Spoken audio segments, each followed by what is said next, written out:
Extinction has just been released on Ark Survival Ascended, and not gonna lie, Wildcard kinda cooked on this one. This Extinction features new graphics that are stunning, along with there being new creatures and Helena Walker being absolutely terrifying in the ending cutscene. And yes, I blurred her face because she is indeed that creepy. I'm 18 years old and she still haunts my nightmares. Now, I've been tasked to save Earth and bring the Arks back home by defeating the King Titan within 100 days as always, simply because I am him. So please enjoy the next 100 days of me exploring this new extinction, grinding my life away, and trying not to rage quit while trapping a Managarmr. Yeah, I still don't know how to say its name. Wasting absolutely no time in the character creation screen, I chose to spawn in the Sanctuary Zone that was close to the Colosseum. Let's do it. No! Shut up. Surprisingly enough, I spawned in the middle of the Colosseum, which at first was a good sign. However, I was quickly greeted by a not so friendly local. Oh my god. Are you kidding me? Are you kidding me? Really? In traditional Ark fashion, I got chased off spawn by a raptor, and just when I thought I got away, I spotted another two coming straight for me. No, not like this. I hope this is not a bad omen for the rest of the 100 days. Since the Colosseum seemed to be a bit of a hostile territory, I decided to respawn at the central spawn point. Alright, well now that I'm not being spawn killed, this looks crazy. I'm digging this, dude. This looks good. I could stand here and admire this map all day long, but I was here on a mission, so I got straight to work. I picked up a couple rocks and I unlocked the hatchet and campfire engrams. Go punch a tree. Minecraft it up. Okay. No wood. But the second tree hooked me up with some wood right away, so I made my first pickaxe. Oh, there's a meteor storm already, dude. Alright, I think the best plan of action is to find like a pond of water because it's hot. I'm gonna need water. And I also had to get some more tools going, so I smacked a rock for some flint and then made a hatchet, and I found some water that I could drink from. There was also a whole brawl going on right behind me between a defense unit and a stego, and I wanted to wait and see who would actually win so I could get some free resources, but then I spotted this. There's a dead trike. Freest hide of my life. At first, the stego looked like it would fold at any second, but after a couple of tail smacks later, the defense unit actually died. Oh no, it killed it. So what resources am I gonna get from this? Electronics, some scrap metal, oil. Okay, that's not bad. The stego was also looking mighty killable, and seeing that I was only level 15, I unlocked the spirit engram, and I got to work on making a few of those. I waited for 7 spears to finish crafting and then threw one at the stego. 30 damage per? I made sure to hit all the spears, however, I wasn't fast enough on backing up and the stego smacked me right back to the respawn screen. Ow! One tapped? Really? I respawned and started heading back over to my stuff. But killing that stego for progress has now turned into a personal beef. I don't care, man. I'm getting more spears. I'm killing this. I've committed. I grabbed my items and then farmed up a few more spears. But before going at the stego again, I wanted to get rid of this dilo. Give me those spears back, boy. With that now out of the way, I returned back to the stego, and this time I kept my distance while throwing the spears. Come on. Come on. Yes! Last one. Give me that hide, boy. Give me that. Anyhow, with the stego finally killed, I could get back on track with my progress. I made myself a set of cloth armor and I locked a few essential engrams. A parasaur would be great. I'd love to tame a Perry. That also reminded me that I could get a spyglass. There was some crystal next to the rocks I was harvesting before, so I smacked it up a few times for 2 pieces of crystal. I then got some wood and fiber and finally made the spyglass. Awesome. Spyglass. Next up, I wanted to make a bow and arrows, but I was a couple levels short, so I wanted to make a cooking pot. Before doing that though, I had to look into the settings and switch my resolution to 4K. What's the FPS looking like? Oh, they optimized it. Good job, Wildcard. Okay, we finally making it out the mud, ASA, a year later. All right, now back to the cooking pot. I farmed up some stone and I made one putting me up to level 10. I then unlocked the bow, arrows, and bola engrams. And after farming some fiber and wood, I made a bow. All right, now bolas. So that's gonna keep me safe from raptors. I then farmed up a few bolas and arrows, and I also noticed a metal node nearby, so you already know that I had to go harvest that. It was also time to start cooking up some meat. I made a campfire and slapped it down next to a terminal. And I did hear a dodo. I'm gonna have to end its existence. Back to the lobby, buddy. I unlocked the thatch foundation so I could place down the mortar and pestle and make some narcotics. But before crafting one, I got slightly distracted by some free raw meat in the form of this dilo. Ooh, hello there, sir. With that taken care of, I farmed up the foundation and ran over to the little stream of water to hydrate. I heard a dilo. I heard you before you saw me, bro. We ain't winning this. Anyways, I slapped down the foundation and I made the mortar and pestle as well. Narcotics. Call me Walter White.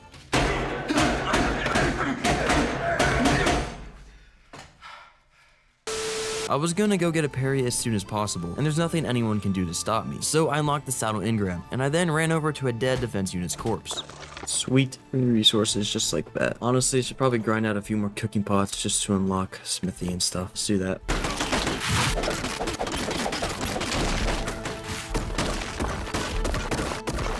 that should be good. Unlock some essential stuff like refining forge, smithy, metal tools, and shrink arrows for now. I returned back to my little outpost and I made my first few trank arrows and some more stone arrows. I then got right back to farming narco berries so that I can make more tranks. I might as well farm up a forge, smelt this metal while I'm gone too. On day 2, I made the forge and placed it down next to my mortar and pestle. I think they smelt at the same time, don't they? Yeah, they do. Okay, that's a nice feature. While that was smelting, it was time to head out on a little adventure to find me a Perry. I headed towards the Colosseum again, and once I got there, I admired the area in peace without having any raptors to maul my face off. This does look pretty good, I can't lie. Not that I was hating earlier or anything. Yeah, this looks pretty sick, bro. I ran down there to see what I could find, and I came across this fat little fella taking a bath in the water. Sorry, bro. Level 10, perfectly presenting your noggin. Big mistake. I crafted some more arrows, and I headed up to the actual Colosseum. I didn't see a parasaur anywhere though, but I did find a couple of horses. That's only a 25. I need better than that. 40. Maybe we go for that 40. Let me farm mayo berries. One thing I failed to take into account though was the group of raptors that killed me straight off the bat when I first spawned in, and they could actually still be around here. And sure enough, while picking up one of the bushes, I got jumped again. Oh! No. I'm prepared. It's these two guys. That jumped me. No! Are you kidding me? Where did they come from, dude? I hit a crazy trick shot on one of them, and then I couldn't hit the other guy. Going back towards my stuff, I spotted a whole Tech Rex causing havoc nearby. That thing looks crazy. Anyhow, I got back up to the Colosseum once again and looked over the edge to see the two little rascals were still camping my body. Alright, well this is actually... Oh, they see me. Don't tell me it's pathfinding up here. They went after a scout, so I used that window of opportunity to jump down and retrieve my stuff. I'm out. Yeah, I gotta get out of here, dude. Not a good area. At least I stumbled into a beaver dam, so this journey won't be a complete waste of time. Unpaid taxes. I've come to collect this. I am the IRS of this Ark. The actual owner of said taxes were right next to them though, so I couldn't just snag it right in front of them. And I also got attacked by a couple of spiders, so I now got to deal with them. I bowled both of them and I started pelting arrows into them. They were a bit tankier than I originally anticipated, but eventually they both collapsed, so I went over to harvest their corpses. Pelvis? What? I don't have any mods installed, do I? Anyways, it was time to collect my fair share of the tax. I opened up the beaver dam, but there was actually zero paste inside. Oh my god, no paste? Screw it, I'm leaving it. These beavers are getting better and better at evading their taxes, I guess. Before returning back to my humble little outpost though, I wanted to see that Tech Rex again. However, I was surprised to actually find it laying dead next to a group of stegos. Let me examine this thing. I opened its inventory to find a bunch of bones again. Whoa! I have to have a mod installed. What is this? Okay, I mean, I'll take it.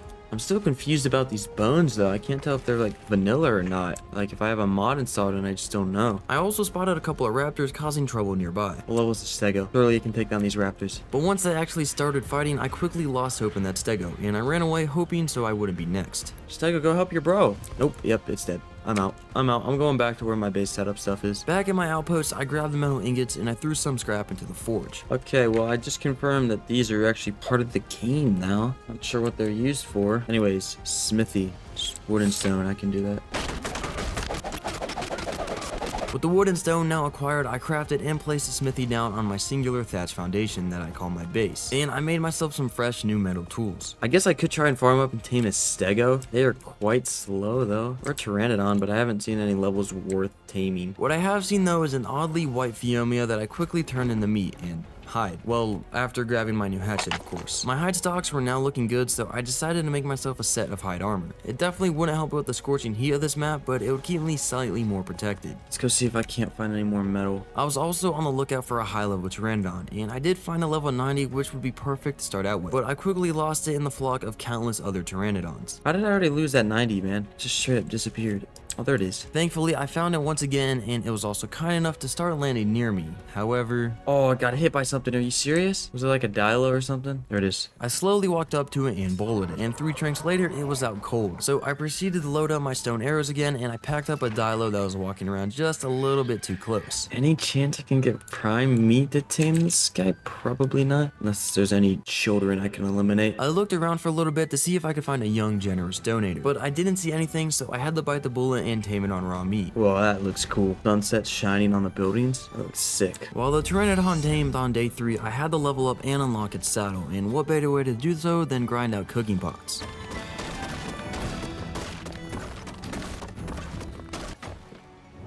Oh man, that really hurt. Guess I was too in the zone with my music. Yeah, that's definitely gonna hurt for the next few days. These new Raycon earbuds are killer though. I almost felt like I was in my music. I've still got a few more cooking pots to grind out for experience levels, so let me tell you about my Raycon earbuds in the meantime. These are my Raycon everyday earbuds that have a 32-hour battery life. That sort of battery life is clutch when I'm doing boring grinding stuff like this in Ark. And to make them even better, they have active noise cancellation, and you wouldn't believe how loud smacking rocks all day long can be. Now, I'm what you could call basic. My favorite color that these earbuds come in is definitely black. The sleek and simple design, you just can't beat it. You know what you can beat though? Pegos.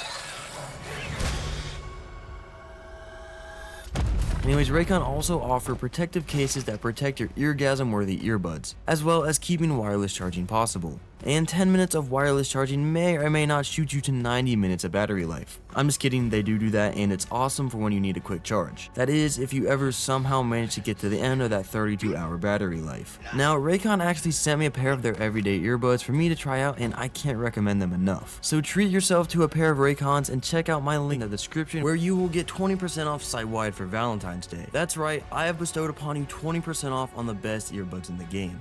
So go get a pair of these dudes, seriously, they're awesome. Now, don't mind me, I gotta go back to blasting music and smacking rocks.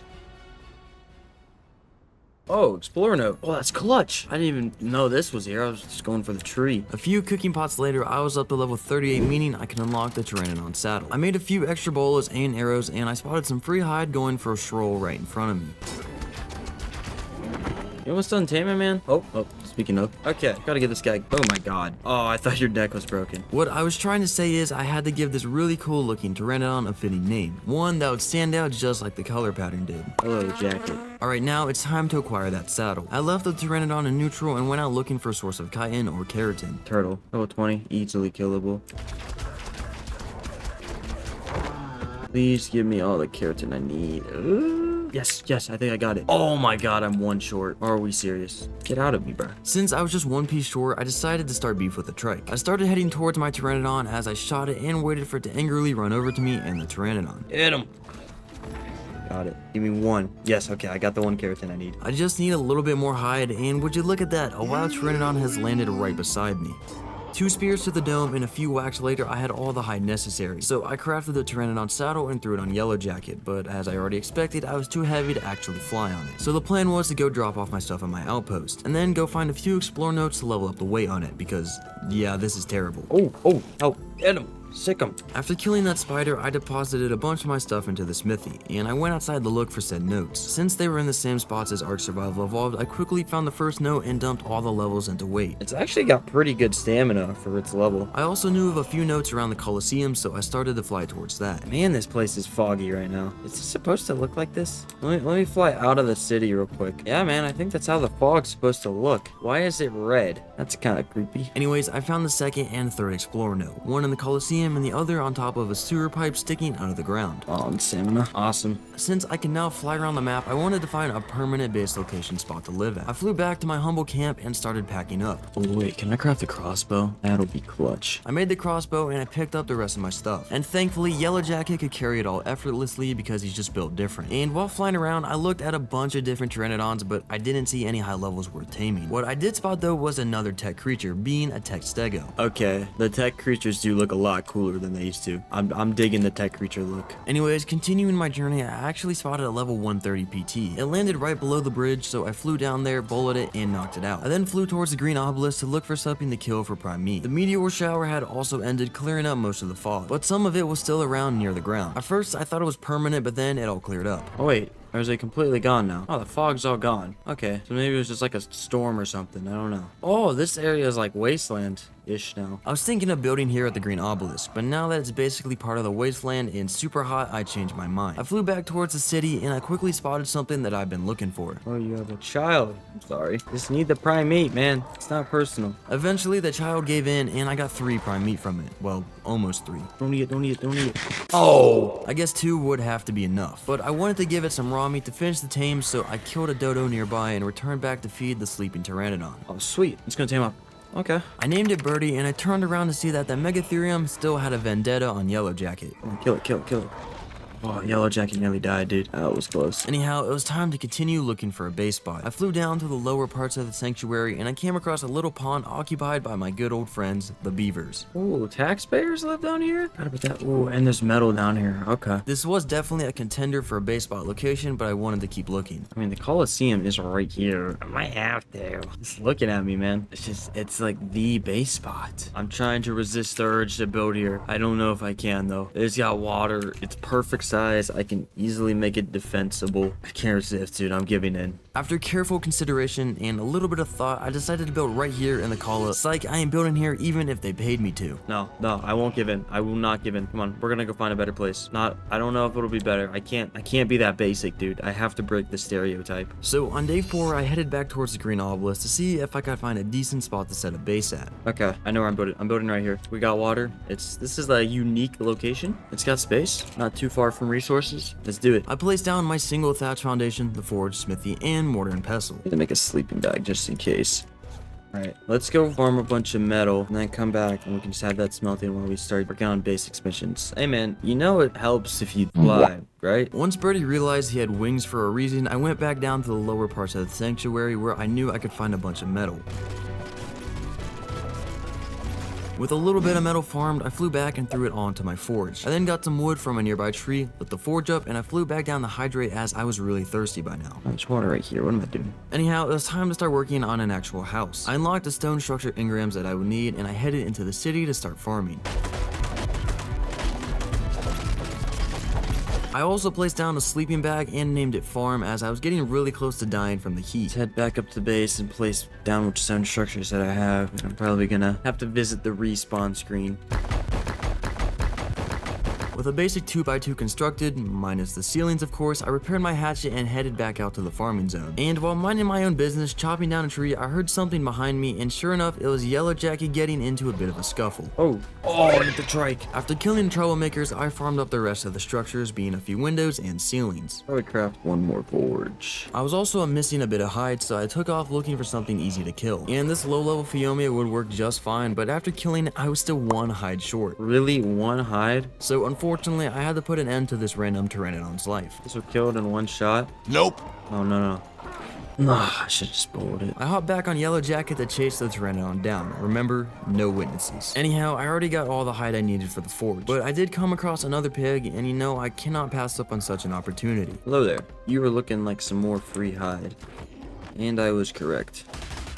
With the second forge made, I flew back to the crib and I placed down the ceilings and windows. I then split the metal into both of the forges and I headed into the engram page to unlock the Ghillie set as I was being roasted alive out here. Do I remember where mantises spawn? I went out to the edge of the city as I wanted to look out into the wasteland while being in the comfort of the sanctuary. The wasteland's colder? What? Really? Oh, no, that's what I thought. Spotting the desert dome up ahead, I knew I had to go there to find and kill mantises. So I flew over to the desert and thankfully it wasn't nearly as hot as the sanctuary or wasteland. Okay, yeah, this is sick. I forgot how cool this looks. And yeah, it's like not overheating in here. That's weird, dude, since it's literally the desert biome. I knew I was here to get organic polymer, but I quickly stumbled upon a Velonosaur, and I completely forgot those guys even existed, being honest right now. But now that I'm reminded of their existence, I really want to tame one, and this one also happens to be a level 135. Oh, that would be a nice tame. So I set a waypoint on my map and I continued looking for mantises. Ooh, you know what? I feel like I kind of remember that they only spawn in this cave back here, which could be pretty bad because I'm on a Pteranodon. I peeked in with my spyglass to see if there were any near the entrance, but the only thing I saw was an army of Arthropleuros. Did they spawn up top? Pretty certain they only spawn in that cave. But then it hit me. Oh, you know what? What am I doing? Corrupted nodules from corrupted dinos act as polymer.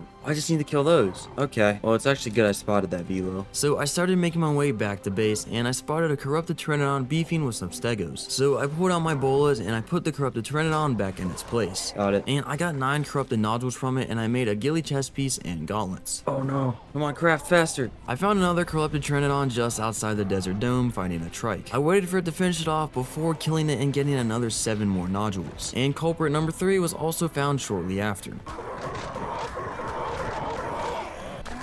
I stopped by to grab some fiber off the ground as well, and I made the Ghillie leggings, and the Ghillie was working really well. Almost too well. Reason, bro. Anyhow, I yoinked some nodules from a dead trike and I clapped one more pteranodon. I made the ghillie boots, but I was still one nodule short for the mask, so I packed up the dilo. Yes, okay. Full set of ghillie. Awesome. Great. I was at 109, but I'm freezing. Let me back in the city. How are we looking now? 95? Not feeling a thing. Awesome. Perfect. That's what I needed. I flew back home and I moved the rest of my stuff inside. Hello, sir. I'm sorry. I'm in need of hide. And you're level 20. You're taking up good level spawns, potentially. And this little Lystra was unfortunate enough to be caught in my field of view, so it had to go as well. I then unlocked and crafted sickles so I could gather fiber more efficiently. And I also wanted to start working on surrounding my base with spikes to keep me safe. In other words, that also means claiming more free real estate. So I grabbed my new sickle and I got to mowing down the bushes near the crib. I then flew down to gather wood and turn it into spike walls. Flying back up to my platform, I looked around to see where I'd actually have to place them down to protect me from the wildlife. There's no way to get up over here, and it's a pretty safe area. So I lined up the spikes on the only side that creatures could get up to me. Alright, I'm feeling pretty safe at, I mean, dude, there's nothing up here. I don't think anything's getting to me. I'm lucky digging the space spot. I can now finally get to taming some dinosaurs, but I first had to tame a berry farmer, of course. I'm yet to see a parasaur, dude. Kinda tough indeed. I would like to tame a parry. It's tradition. I peeked over the edge and I spotted the next best thing. Iguanodon, perfect. You think Dentranx is enough? Surely. So I boloed it and shot it in the face a few times, setting it to sleep. I then grabbed some mayho berries from the bushes nearby and fed it. Now let's make a saddle for this guy. I need some wood. Easy. One smack later, the saddle was crafted, and I waited next to the Iguanodon for it to finish taming. And once it woke up, I gave it a very fitting name, of course. Berry boy. Boring. I just had to get him up to my base somehow, and thankfully Iguanodons have infinite stamina. So I flew back up to my house, crafted a parachute, and jumped back down to it. Oh, a bunch of narcoberries are over down here. Tons of bushes. Alright, time to get this broski up to base. He actually farmed a ton of narcoberries real quick. That's sick. I can't wait to get a Bronto down here. It was time to head back up on day 6. However, I first wanted to go out on a little side quest. Boy, do I love infinite stamina. And I think I'll abuse it right now. Collect some taxes. I opened up the dam and I got a decent amount of paste. I then ran back up the base and I transferred all the berries into the mortar and pestle and I started making narcotics. I'll probably need another mortar and pestle, being honest.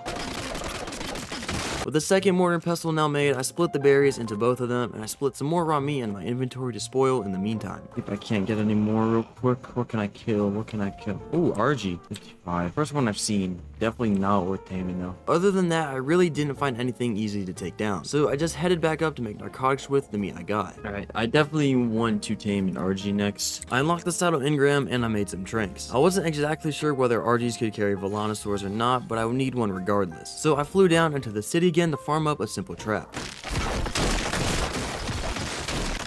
Trap has been made, I think. Yeah, surely that's enough tracks for an Argy. Alright, man, let's get back to base, get sorted out, and then we going out to tame an Argentavis. I crafted a few bolas to stay safe and hopped back on Yellow Jacket to go out and look for these birds. There's usually plenty of Argys flying around the green obelisk area back in Ark Survival Evolved. However, that was no longer the case, as you can clearly see. I think I know where to find more, and that's being over the entrance of the sunken forest. Let's head over there. One thing I had to be careful of were corrupted reapers that spawn near the entrance. That is, if I could even find any Argys here, as I'm yet to see a single one. They definitely must have changed spawns. They are nowhere to be seen over here. I flew around to the back side of the entrance, but I still couldn't see any Argys, so I started flying towards the snow biome. I parked on a torn for a little bit and I pondered. Oh, there's one. 85. Still not worth taming, man. I'm going for a high level, but whoa, this has got to be new. The skull? This is sick. But there was really only one answer to this conundrum. Alright, I guess I don't have much of a choice but to check out the snow biome. Yeah, I hate this place, man. I gotta go in though. I flew in and immediately started freezing, but looking around I still didn't see any Argys straight away. But what immediately caught my attention was the big lake to my left that wasn't there on Ark Survival Evolved. Oh my god, they changed it, didn't they? Surely. There's no way that lake was there before. No, this has to be completely different. I'm not tweaking, am I? No, this definitely has to be different. This is sick. I'm digging this. I soon spotted the first Managarmr. Really not looking forward to taming one of those, but I'm for sure looking forward to having one of those, if that makes sense. Oh, there's like new structures too? What? This is sick.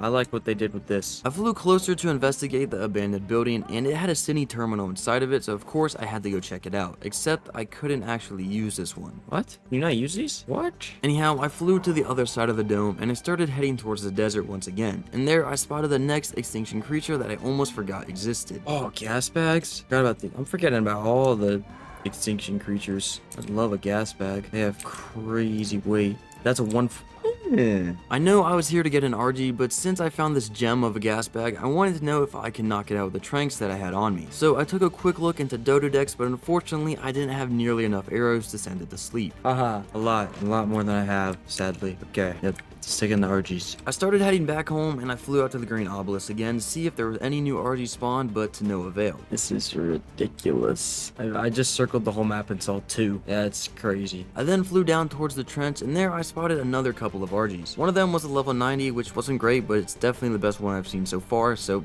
I'm really forced to go with it here. And that sucks. I'll make do. I had one last look around the other side of the green obelisk just to make sure that I didn't miss one, and then I returned back to the level 90. I constructed the trap on the opposing side of the trench and then went over to get its attention. There you go. No way. Hey, no, it is not safe out here, bro. I then slowly flew it back into the trap and locked it in. Got him. Sir, you are mine. I started knocking the Argy out on day 7. And once it was asleep, I flew up to the green obelisk and I farmed up a few arrows as I was going to kill the low-level Argies for the prime meat to tame the other Argy that I had knocked out. Oh, wait, I just hit that dude for 427? That seems a little high. Get back to the lobby. I got 2 prime meat from that, but considering the Argy was only a level 90, it would probably be enough, so I flew back to feed it. But dude, I'm killing this Argy too. That's if a Rex hasn't beaten me to it already. I hopped back on my bird and flew down to see them both still there, and they were seriously injured already, so I helped them both onto the next world. Got them both. Am I him or am I him, chat? I gave all the meat to the sleeping Argy, hydrated, and returned back to look into making a saddle for it. Got it unlocked. Oh, yeah, I have the resources for it. Pretty good at finding Araneos, but actually I should say they're pretty good at finding me. Anyhow, I waited for the Argy to wake up and named it. Hey, John. God, it's only level 134. Tough times. Tough times. I flew pigeon back to my crib. I stored the trap away, grabbed some hide, and I headed out to find some spiders for chitin. I did in fact find a couple of bugs, so I killed them, but I didn't get enough chitin from them. So I had to fly around the city looking for more Araneos. But instead, I actually came across another swarm of Meganoras. Ooh, buggy boys. Oh my god, there's no way I find their bodies in this. After swinging my hatchet around aimlessly, I found one of their corpses, but it was still a bunch of chitin short of the saddle. So I flew back towards the Coliseum as that was usually surrounded by all sorts of nasties. But I also spotted a beaver dam chilling out in the open, and I can't pass up on those free taxes. A taxpayer. Hey, don't come too close, bruh. Grabbing pace made the taxpayer a little bit upset at me, but that's just a side effect of him not paying his taxes. And speaking of, I found some more dams chilling right beside one another. Oh, double taxpayers? Is he inside the dam? Oh wait, I already looted this. Oh my god. The second dam was a bit juicier though. Alright, back to looking for buggy boys. Why is the map yellow? This is weird. I don't know how I feel about this. Actually, let me know in the comments how you guys feel about the maps being red, yellow, all the above. I wouldn't be surprised if the sky just comes purple at one point. Oh, speaking of. Anyways, I flew back to the swamp and I almost got sent back to the respawn screen when 2 capros leaped out at me. Oh my god. I don't know how I just missed both of those. This little section of swamp was also completely empty, so I headed out to the wasteland that also used to be full of spiders back on ASC. Oh wait, what am I doing for chitin, remember? I mean, it's across the map, might as well go. There's those arthropleuras in the desert cave. So I beelined it straight back to the desert dome, and thankfully I didn't have to go all the way out to the cave as I found a group of scorpions chilling atop one of these hills. Oh, perfect. I led one of them off the edge and I took him out and then flew back up to his friend. Finally, with all the chitin now acquired, I could head back home to make the Argentavis a saddle. I arrived back at the crib on day 8, but I was still a little bit short of hide for the saddle. So I flew down to the green obelisk and into the trench where I found the low-level trike. I then perched up on the side of the trench and shot down at the trike. I also clapped the dialogue that was a witness to this murder, and it provided me with the rest of the hide needed for the Argy saddle. Yes sir, Argentavis. I stored my stuff away in the smithy and I went out on pigeon to get some levels. Okay, time to find some more explorer notes. I opened the first note right below the obelisk and I put all the points into weight. However, it was not looking too good.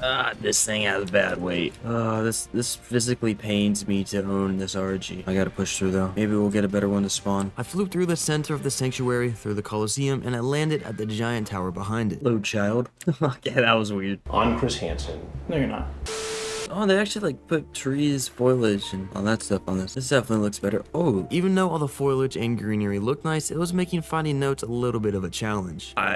There's zero chance I find this note that I thought was up here. I wanted to find at least one more note, but the bonus for the first one was slowly running out. 20 seconds to find a note. I swear there was one up here. There's zero chance I find it. With my experience boost expired, I ditched a search for more, and I went down into a lower part of the sanctuary to farm a little bit of metal while I was out here. With over 800 metal farmed, I hopped back on Pigeon and flew back to base. I then split all my metal into the forges and flew back down to gather wood for them as well. I threw about 200 wood in each forge and the rest into my campfire so I could cook up some more meat. I think the next move might be to tame an Anky. There was no particular reason why I wanted an Anky. I mean, it's not like I have severe metal farming addiction. I really just want to start progressing faster. So I made a few trank arrows and hopped on Pigeon to go out and look for one. I vaguely remember seeing a 140 somewhere around the Coliseum, so I flew over there to scout the area first. Was it in here or am I tweaking? Oh, I saw a high level somewhere, man. I flew back towards the starting area and I arrived at the terminal that I had my first outpost at. There was an Anky chilling right next to it, but it wasn't the level 140. Oh, no. Got my hopes up. I honestly don't even know where their spawns are, dude. I was surprised to see them in the city. So if I can't find it, I'm probably cooked. I did come across another Anky here in the city, but it was also kind of trash. Okay, so I might have better luck in the snow biome, being honest. So I flew back to the snow biome and looked around for a little bit, but it was really cold and kind of hard to see as it was nighttime in here. So shortly after exiting the dome, I spotted a group of 3 Ankys, and somehow all 3 of them were garbage. All cheeks. But at least I had some confirmation that they could spawn out here in the wasteland, so I continued looking around, and I eventually spotted the next group. From 10? Ah, nah, man. I'm not having too hard of a time. Yep, see? Gotta hold out a little bit better. 125 isn't amazing, but it's fine. I picked up the Anky, totally not against its will, and I carried it back to its soon-to-be new home. Oh my god, I misclicked. It's my bad, dude. It's an accident. Let it go. Like the good boy the Anky was, he stopped biting me so I could peacefully transfer him to my base and started knocking him out.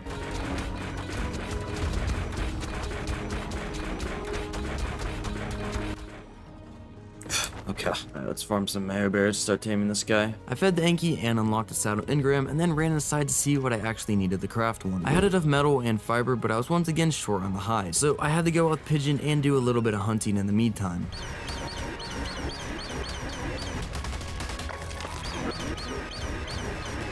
And I also got a bit of free chitin from this generous donator. Oh, my body. I'm not afraid to cut you up, boy. I flew back to base to see if it would all be enough, but in typical Ark fashion, I was a few scraps short again. What? No, I'm 7 short. This oddly blue looking iguanodon would solve that issue though. And I also flew up to kill a low level Argy, so potentially a high level could spawn. And I may or may not have also hit a trike while harvesting its corpse, resulting in the whole trike family rushing at me. At least I got out of there with a bunch of raw meat on my way back. And I also spotted an unattended beaver dam. I will be taking all this. Thank you. Finally, back at the crib, I made the Anky a saddle and repaired my crossbow. I think I'm gonna spend some time flying around and taming up a bunch of really good pteranodons and breed them, because I'm probably gonna need them, because I eventually want to tame a Managarmr here soon. Or I could go for a snow owl straight away. Alright, you convinced me. Well, I convinced myself I want to snow owl. I unlocked the saddle's engram and I made just a few more tranks as they really don't take a lot to knock out. What do I need for a snow owl saddle? A bunch of chitin, some fiber, and a bit of hide as usual, but I didn't feel like farming all that right now, so I just headed out to look for an owl. I was thinking about, just taming more pteranodons, but snow owls are probably a little quicker, tankier, more health, more weight, and they have that healing ability. So I found myself back in the snow dome, and while I was out here, I also looked at all the Managarmrs to see their levels. It didn't take too long to find the first owl though, but I can't say it was worth taming either.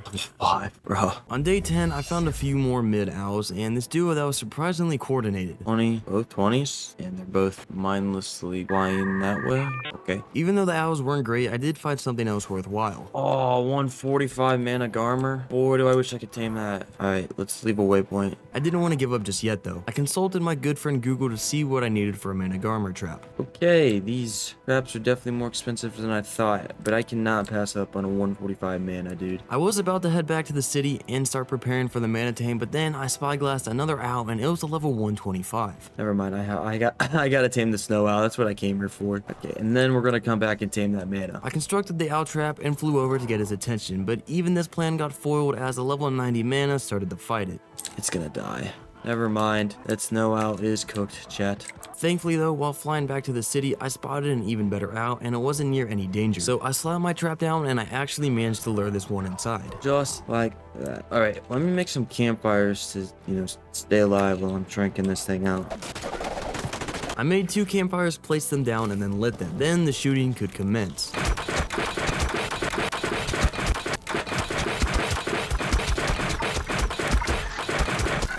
I flew off to look for some prime meat, and would you look at that, I found a level 145 Anky. 145 Anky, bruh. Anyways, I flew back out to the wasteland where I spotted a mammoth fighting for its life. So I waited for a bit to see if the wolves would actually kill it. After one of them got sent back to the lobby, I decided to help out a bit until my Pteranodon got too low on health. The mammoth was super bloody though, so after getting my stamina back, I went in again and finished it off. I also spotted a baby saber-toothed tiger in the scuffle, so I waited for its parent to get distracted on the Anky and I swooped in to kill it. Now, with more than enough prime in my possession, I returned back to the unconscious owl and fed it. Oh yeah, this thing tames quick. I then picked up the trap and started escorting the owl back to base. Alright, let's see the requirements for this saddle again. It's a chitin hide. I first wanted to get the hide checked off the list, so I hopped on Pigeon and flew back into the city to do a little bit of killing. I then flew out to the desert dome for the chitin, as scorpions were pretty easy to find there, and I could also just go into the cave and kill all those arthros I saw earlier. That being said, I stopped by a few bushes and farmed some fiber to make more arrows. Then I flew out to said cave and went in to conduct business.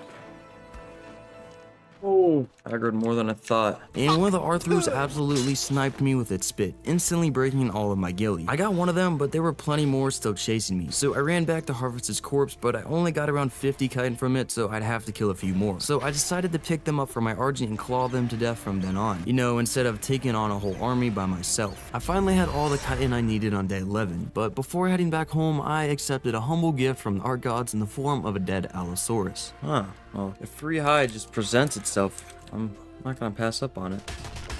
While heading back home, I wanted to stop by the wasteland to kill a few corrupted dinos for nodules, so for that I could repair my ghillie suit, but this Argy was really not great at dishing out damage numbers. Whatever, dude, I don't have the patience for this right now. I also came across something that I've never seen before. What is that? Oh, that's one of the fantastic tames. You know, one of the things that shouldn't exist. I don't really know what that is, but I'm not gonna mess with it. Looks pretty terrifying. I flew back home and I was greeted by a baby tech parasaur. What? Where did you come from? Where's your parent? Whatever. Let me make this snow owl saddle. Anyways, I made the snow owl saddle and I took the owl out for a little spin. Things aren't as fast as I remember. Whatever. It'll be better than my Pteranodon though. I attacked a random iguanodon down by the green obelisk and I was doing a bit more damage than my Argy as well. And I was about to go and farm a big bunch of corrupted nodules for my ghillie, but then I realized I was heading back towards the snow to tame that Managarmr anyway, so I really didn't need to. So instead I actually flew back home to make myself a flag set to keep myself better protected. And now I also had to make a trap for said mana, which consisted of 7 triangle foundations, 4 walls, 7 triangle ceilings, and 12 stone railings. So I looked through the Engram page, unlocking all the necessities, and I fixed my tools before loading up my Argy with a bunch of resources and going out to farm the rest.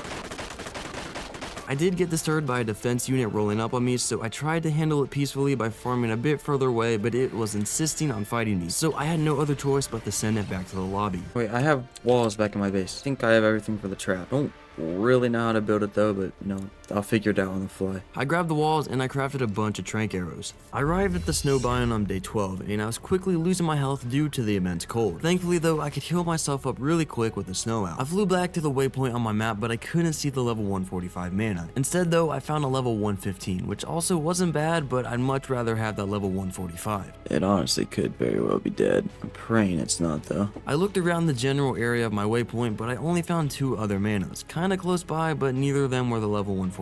Not looking good, that's for sure. At least I stumbled into an explorer note for some easy XP for my owl. Alright, it's pretty much safe to say that that level 145 mana is gone. It was probably killed due to how much these things love to pick fights with other animals. So I started to scout the rest of the snow, but it was actually really hard to get a read on most of the mana's levels as they were always jumping around and refused to land for more than 2 seconds. Anyways, I flew back to the level 115, and after making sure it was the right one, I started constructing the trap for it. Alright, let's try this. Let's first aggro this guy off the edge. Making sure the mana wouldn't aggro onto anything else in the area was a crucial step in taming one. So I led all the other creatures off a nearby cliff and I went in to try and get his attention. Let's try this. This is gonna infuriate me, I already know. I took out a cackle ethereum nearby while the mana was out there fighting something else. My god, biting a whole bunch of stuff that's probably gonna kill it. As much as I tried helping it out, it started a fight with way too many things at once and it got sent back to the lobby. Nah, it's definitely dead here. I hate trying to tame manas, man. I healed my owl back up to full health, and I almost picked up the trap, but I got ambushed by those bears I was trying to save the mana from. Oh my god. And just to rub some salt in the wound, the Cackleotheriums also marched over, and one of them sniped me with its poop. Brother, what? How'd you hit that? Once I finally got all of them off the edge, I picked up the rest of the trap and headed back home. Back at the crib, the Anky I knocked out earlier had finished taming by now, so I came over to give it a name. Hello. Speak K. Yeah, not spikes. Speak K. Alright, let's go do a metal run. I immediately grabbed Speak K. and flew down to the lower part of the sanctuary to put him to work. Honestly, the city really isn't that good for metal farming. The nodes were scouted around all over the place, and most of them were really hard to hit. So I'd have to find a better spot to farm in the near future because this is not cutting it anymore. Anyhow, I managed to get just over 16 metal from that short little trip, so I flew back home and lit up my forges again. Let's farm up a little bit more wood for these forges real quick. With both of my forges fueled and cooking, I wanted to go back to taming, but not before making cryopods. I really want to get that high level velo that I saw earlier, but I wasn't sure whether my Argy could actually carry it. So that's why I decided to make cryopods first, as it's always better to be safe than sorry. And to do that, I think I'm gonna have to fly all the way out to the King Titan terminal. There I can access an obelisk terminal to actually make the cryopods. The only resource I was actually missing was crystal, but getting that shouldn't be a problem since the lampposts around the sanctuary give a ton of it. So I picked up Speak K. flew him over to one just to see how much crystal we're working with per lamp. I mean, it's not crazy, but it's not bad. With a bit of crystal now farmed, I flew back up to gather fiber, and then hopped on my owl to go out to the King Titan terminal. And once I arrived, I looked inside and realized that, I didn't bring any polymer. Oh, okay. Forgot about polymer. Good thing I'm in the wasteland, and I'm on, like, my strongest dino, which is sad because it's a snow owl, but hey, it's only day 13. Give me some slack. I looked around the general area, but all the corrupted dinos here were either gigas, wyverns, or other dangerous creatures that I definitely can't kill with just my owl. So I flew back to the less dangerous part of the wasteland, and I harassed the trike for a minute just to get one nodule out of it. And I also spotted a thyla taking on two trikes, so I helped it out and took on one of them. And using my hatchet, I got a bit more nodules, but nothing worth celebrating. I killed a few more dinos around the wasteland and returned back to the terminal with a total of 26 corrupted nodules, so I made 6 cryopods. And looking through my stuff, I basically had everything ready to tame the Velociraptor Omni except billboards. But I could make those on the spot, so I flew out towards the desert dome. And upon my arrival, I unlocked the billboard engram, and I then got chopping to a couple of trees. Now, with 5 billboards made, I could start looking for that high level velo again. Oh, it's right there, but it's it's not looking good for it. I took 2 of the morella tops down, and I let the velo harvest them for health. And after it was done beefing with all the things around it, I surrounded it with billboards. I started shrinking it out on day 14 while also hiding from the beam of thorns it was firing at me. There we go. Out like a light. As I was about to go out and get prime, I found this little fella laying on the ground. Perfect dead child. I picked up my billboards, and I actually went out to scout for a high level female as well, so I could breed the 2 later on and get a strong imprinted offspring. And then I also stopped by to pick up the 135 once it tamed. While scouting the backside of the dome, I tried to throw out my velo, and it actually worked even without a cryo fridge nearby. Huh, you don't need a cryo fridge to throw them out on this map. That's nice. Surprisingly enough, I was having a really hard time finding any good level female velos, even though they were basically everywhere around here. Yeah, low-key, I circled the whole desert, and I'm not finding a high-level female. I don't think I've seen anything over 100. Finding this 135 must have been super lucky. Whatever, I guess I'll just take my 1 Velociraptor for now. That being said, I exited the dome and flew back home, where I then repaired my chest piece that the velo broke and I unlocked the saddle engram. And somehow the only thing I was actually missing to make the saddle was a single piece of chitin or keratin. Not to worry though, as I found some keratin in my Argy, so I threw it in the smithy and made the saddle. Alright, let me name this thing its stats first. 3.8k health, 336 melee for future breeding purposes. Oh, I also need to look at stamina. 1000 stamina. With the velo named, I leveled it up a bit and I cryoed it to take it out on a little test run. I flew out to the wasteland and I waited for my cryo timer. On day 15, I threw out the velo, resulting in this happening. Oh my god, come on. Oh, I actually crashed that time. Once I popped back into the world again, I found myself back at base with the whole cryo timer still active. Gotta wait for this all over again. That is so stupid. So I waited for the timer out in the wasteland, but just as it was about to expire, I actually flew back into the city to hydrate and I came across an explorer note. There's an explorer now right here. I'd like to get on this guy. Alright, let's go hunting. Basically just gonna farm up a bunch of corrupted nodules and hide. And also I just kind of miss being on a Velociraptor, so I just wanted to check it out. I didn't have to go too far for my first couple of targets either. I saw a defense unit starting some beef with the trike, so I put them both down in their places. This thing's kind of crazy, dude. Yeah. But I wasn't here for these defense units. Instead, I ran back out to the wasteland to test this guy out on corrupted dinos. I found the stego, so I started blasting it, but I actually ran out of stamina mid-fight, so I had to retreat a bit. The stegos are definitely a bit tankier. Legendary face-off going on over there. The heat between these two was just too intense, so I had to break them up. I started shooting the Thyla, and it was kind of just taking it, so I switched to the Dilo, and it got melted instantly. But that then upset the big cat, so I slapped it out of existence. Imprint would definitely go crazy on one of these boys. Anyhow, I continued my little stroll, mowing down any corrupted creatures on my way, and one of the Velo's weaknesses was getting hit up close, so having things enter melee distance definitely wasn't optimal. Alright, I think that's enough killing for now. I popped my owl back out, and I healed up the Velo back up to full health. I then cryoed it and flew back to the crib. Alright, I think the last thing I want to tame is a Doedicurus. Pretty sure those probably spawn out in the desert. Gonna need that for stone farming, as that's probably what I'm gonna be making my base out of. But I first scouted out the green obelisk area to see if any new Argies had spawned. Pigeon's cool and all, but it's pretty trash, I can't lie. Fortunately, for Pigeon at least, I couldn't actually find any new Argies, so he'd get to stay, for now. Tax? Ooh, double taxes. I flew back up to the house to get on Pigeon so I could grab all the wood inside the dams as well. In the end, he's not that useless, I guess.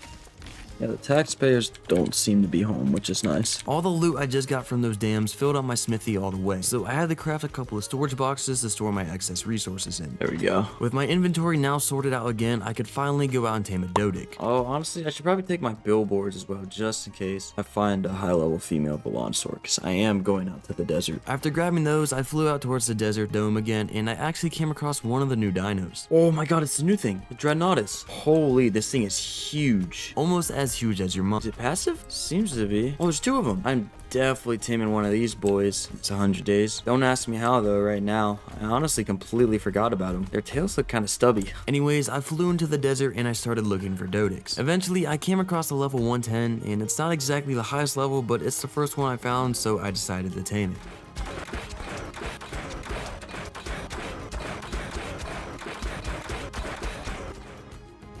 Oh, thorny dragon coming in hot. Good thing I got this boy in my pocket. Get out of here. A few arrows later, the Doedic went to sleep. I then cryoed up my owl and I stayed around on my Velo, shooting anything that dared to come too close. On day 16, I started farming up a few spike walls to keep it safe, but I was just a bit too late. Oh, no. I beamed the Carno, but it got a couple of bites off on the Doedic, but thankfully it didn't lose too much taming effectiveness. I placed down the spikes, gathered up a few more Mayho berries by hand, and then fed it. Got that Doedic taming. Let's go back to base, make it a saddle. Also, see if we can't find any other Argies that spawn. I flew back home, made the Doedic a saddle and some narcotics, and I then flew around the green obelisk once again to see if any new Argies had appeared. Oh, it's alpha boosted? What? That was the only Argy I could find, and it was horrible, so I flew back to the desert dome. And by the time I arrived at the Doedic, it had actually finished taming. So I saddled it up and cryoed it up, and then I picked up the spikes. Okay, I'm gonna look for Velosaurus, but a little bit longer, just, you know, while I'm out here. Having still yet to find any female Velo worth taming, I flew back to base and I threw the Doedic out at his new home. Let's go farm this stone. Don't really have to worry about wood farming too much right now, since I can just rob the beavers below my base. What I meant to say there was I can always come and collect the mandatory tax from the neighbors that are clearly evading their fair share. With a bunch of stone now gathered, I brought the Doedic back up to base and I flew back down the farm thatch. Back at base, I grabbed up a bunch of wood from my smithy and I started crafting foundations to expand on my current house. I wanted to move my forges outside so I'd have more space inside for other things. But before starting construction, I fixed up my Ghillie as I was once again actively melting inside my armor. Alright, now that I had this cooling bush on me, I can finally get to work. Now let's grind up more forges here. I made 5 extra forges and I slapped them down on my new platform around the house. I also picked up my 2 active forges and I moved those outside as well, as I needed space for a fabricator now. But also I still really want to get a better RG, so I hopped on the back of my owl and flew out to kill that low level that I saw earlier, hopefully to allow a better one to spawn. Ooh, treasure map. On day 17, I found a level 95 RG, but that still wasn't good enough. However, I did spot something else. Oh, is this the new armor doggo? Hold up, I need to kill this guy. After killing that RG, I healed up a bit and flew back to check on those doggos. Oh yeah, the armor doggos. God, they're melting that thing. They're like hyenodons. With a slight exception. They were pretty chill even in a big group. Okay, I'm definitely taming those at some point, but I gotta lock in. Log in to find a good RG, that is. I flew out to the Sunken Forest entrance again in hopes that I could find one, but it just looked as dead as before. Anyways, flying back towards the city, I actually came across a small group of Argies. However, their levels weren't exactly great. Oh, dude, I found Argies outside the green obelisk, but guess what? All their levels suck. I killed all of them for their unforgivable sins of being bad. And then I did one more lap around the green obelisk area before coming back home, where I then grabbed some wood from my smithy and distributed it into all my forges. But I still didn't give up on taming entirely, so I flew back out towards the snow biome and I actually spotted my first OSD in the wasteland. OSD? Maybe the first one that I've seen. I have zero way of doing that, but you know, cool. Anyhow, I flew into the snow and I started scouting for manas, but as usual, I had a really hard time of actually finding any. I flew back to those ruins. I spotted the Argies around on day 18, and a bunch of them had respawned by now. Oh, there's tons of Argies. Surely. Come on. Finally, the Ark gods decided to bless me with this absolute gift of an Argy, a level 145. Oh my god. Yes, sir. Get out of here. I killed that Argy, making his corpse fall all the way into the ground, and in the process of harvesting said corpse, I aggroed a corrupted Pteranodon. Thankfully, I killed it before the level 145 Argy could start a fight with the other dinos. Come on. Get up before they hit you. Yes, in my hammer. I aggroed the Argy up to the skies so I could pop down and quickly construct the trap.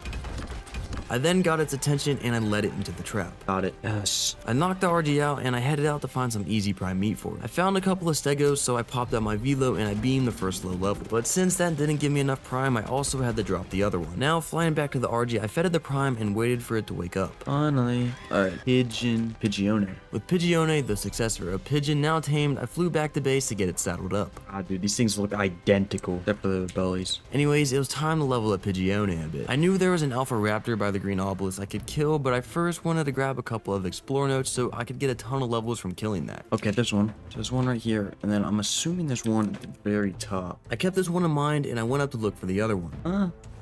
Did I miss it? I know there's a note up here. I'm gonna find it. But my determination quickly faded when I flew back over to the other side of the tower as well and not seeing anything. Brother. Alright, well, I guess I can't find it, so I'm gonna have to find another. I may or may not have used the slight help of my friend Google to find the second note that was here, and it was on this giant circle. So I grabbed it and flew back over to the first one, and I beelined it straight back to the green obelisk to see if any alpha raptors were still around. That alpha raptor gone? Ain't no way. Since it was nowhere to be seen, I pulled up on a Rex that was harassing the locals, but don't worry, I still had a plan B in mind. I might fly over to where the Spinos normally spawn and just try and get as many levels as I possibly can on this Argy. That being said, I flew out to the wasteland on day 19. Wait, there's a Spino. Level 10. Perfect. Just need a bunch of those. Power level me real quick. This Argy, I should say. Okay, might need the Spino sail that it drops. Here, I literally have no idea what tributes I'm gonna need in the future. My next targets were a couple of corrupted Spinos. Killing those dropped me the corrupted hearts, which actually reminded me that I was gonna have to farm up a ton of these for the upcoming boss fights. And I'm already really not looking forward to doing that. But that's a future problem for future me. So for now, I just had to level up my Argy. And since I was down here all by the oil, I let the inner American out with me and I farmed up a few of the oil rocks around me, as I'm gonna need that stuff soon anyways. I then continued to kill corrupted Spinos and any other pests that wanted a piece of me. Now the XP boost was slowly running out and I decided I had enough and headed back home. Back at the crib, I sorted out my inventory before going on just a little bit of a side quest. Alright, let's just see if there's any taxpayers who haven't paid up recently for their cementing paste and their supply of tree branches, otherwise known as wood, because I need it for my forges. Because now that my Argy has nearly 3,000 weight, it's time for a big profit middle run. Don't tell me that's the alpha rep. Where were you? Hold up, surely I can find another little note and kill this thing. I knew of one somewhere around these edges, so I just had to fly around close enough to pick it up. Yep. With the note secured, I flew back to the raptor and I proceeded to whoop its butt. It actually took a minute to die, but I was rewarded with a Mastercraft crossbow and a decent hatchet, so it was all worth it in the end. W alpha raptor kill. Now, I could get back to what I was originally here for, the taxes. I opened up a dam and I grabbed everything. However, all that wood was a bit hard to carry and my Argy didn't exactly help me out by flying away. Why is this so unoptimal? I'm lucky there's no beavers, dude, or I'd be cooked. My Argy just dipped on me. Back at base, I distributed all the wood into my forges. I then prepared myself for a massive metal run. Alright, time for a fat metal run. I remember seeing a bunch of nodes out in the desert, which is far, but it's worth it. As planned, I flew out to the desert dome and I got to farming. I'll take this obsidian too.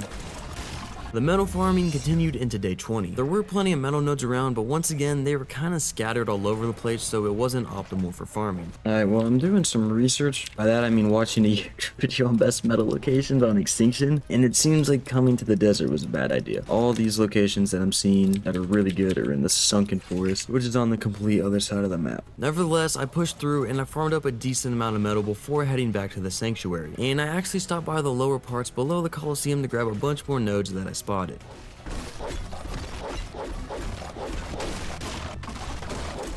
With my Argy nearly encumbered, I flew back home, and in total, I managed to amass just under 9,000 raw metals. So I proceeded to distribute it evenly into my forges and then lit them. Now, since I got a ton of metal, I would probably need some wood in each forge, and thankfully I could farm that now with ease since I had a new hatchet and a new Argy. Now, with all my forges refueled, I could start focusing on progress once again, specifically obtaining a Fabricator. I unlocked the engram and I checked the requirements, and the only thing I was missing for one was spark powder. So I went out to smack up a couple of rocks and then threw the flint and stone into my mortar pestle and got it converted. Spark powder, let's cook up this Fabricator here. Okay, I probably don't have space for it. I quickly solved the space issue by picking up 2 back windows, and then placing them down on the other sides and slapping the Fabricator down there. Okay, there we go. Now we got a Fabricator up in here. We progressing. There's still a meteor storm, but this looks crazy, dude. Yeah, this looks pretty good. I'm digging Extinction on Ark Survival Ascended for sure, and I am very glad I am in the comfort and safety of the city protecting me from these asteroids. On day 21, I split up a bunch of meat in my inventory to spoil so I could prepare more narcotics for the upcoming Managarmr tame. I'm yet to still actually find one though, so I'd be heading out soon to scout the snow biome once again. But before that, I hopped on Berry Boy, and I farmed up a bit of narco berries that I then turned into narcotics and drinks. And once those finished crafting, I was basically ready to go out there and get me a mana. And hopefully now that I have a velo, I could also take care of any dinos that the manas fight. So I flew into the snow dome and started looking around for the manas, and the very first one I spyglassed was a level 140. Oh boy, dude, this is like perfect. If I fumble this, I quickly assembled a trap and then threw out my velo. this could be a bad idea, but I don't know. I killed a Cacolotherium it was attacking, but it then chose to fight a couple of bears. Thankfully, I killed those as well before they could do any harm to the mana. Where'd it go? Where did it go, bro? I spotted it outside the dome, so I quickly ran back to the trap to pick it up and build it closer.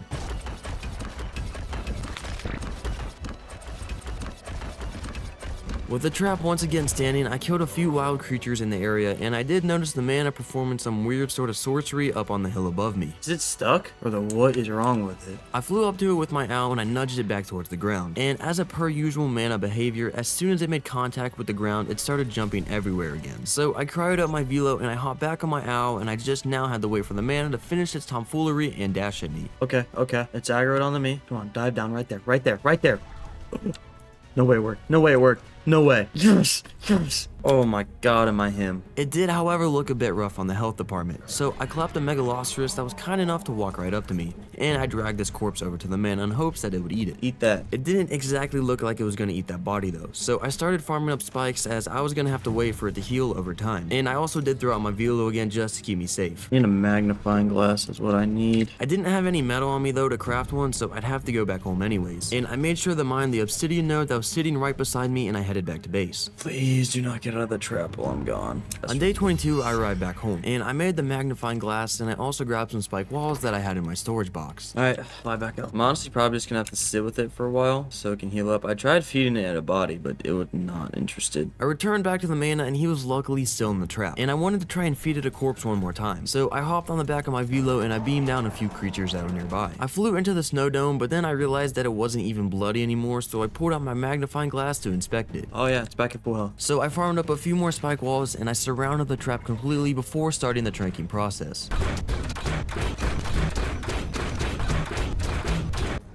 Oh yeah, went to sleep. Oh my god, what happened to its back? There was a stego corpse just chilling right next to my spikes, so I got all the prime meat I would need from that. I then fed the mana and waited by it as planned until, well, this happened. No way. I was in the bathroom, dude. No way. No, you cannot do this to me. You cannot do this to me. If this mana is not in the trap, this will be the end of Grantee as we know it. I loaded back into the game, and thankfully it only rolled back to the point where I was heading back to base for the spyglass. So the mana should still be stuck in the trap but still conscious. Anyhow, I grabbed the spikes, made the magnifying glass, and returned back to the mana, and thankfully it was still indeed trapped. As long as it's at full health, I'll start knocking it out now. It wasn't wasn't exactly on full health, but it had more than enough, so I knocked it out again and surrounded it with spikes. Oh my god. Oh, it's just a Rex. I thought it was a Karkar. That Rex also served as my source of prime. I beamed it down and then harvested its body, giving me plenty of prime meat for the mana. I then fed it once again and waited for it to tame. Yes, sir. I would like to give this a cool name, but I gotta name it its stats for breeding purposes. So I named it, picked up the trap and the spikes, and then finally headed home. After throwing the mana back out of base, it lunged into my spikes, so I had to go over and pick them up and make it follow me inside. Then I could finally look into making a saddle for it. Chitin again? Oh, come on, man. I didn't feel like flying all the way out to the desert again just to get a bit of chitin, so instead I flew to the center of the sanctuary and I used the owl's heat-seeking ability to see what I could see. Yeah, let's use this. Let's see what I can find. Oh, Meganorus, perfect. I shot them out of the sky with my crossbow because I am just him, and I got all the chitin I needed, so I flew back home to craft the saddle. Yes. Let's go get some notes and level this, man. Traveling has become a breeze with this thing. I just had to level up its stamina a bunch so I could sprint and dash for longer. And I also picked up a note from a bridge and I killed a stego and I headed out to find more spinos. Did they change the way manas work? I can't like frost breath in the air to keep me going higher? Maybe they did.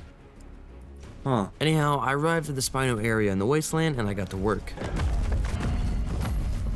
I continued killing spinos into day 23 until my experience boost expired. I then dashed back to base and sorted out my inventory. Looking at the big hole in my house, I wanted to get back to upgrading it a bit, so I went out to the green obelisk to farm for a little bit.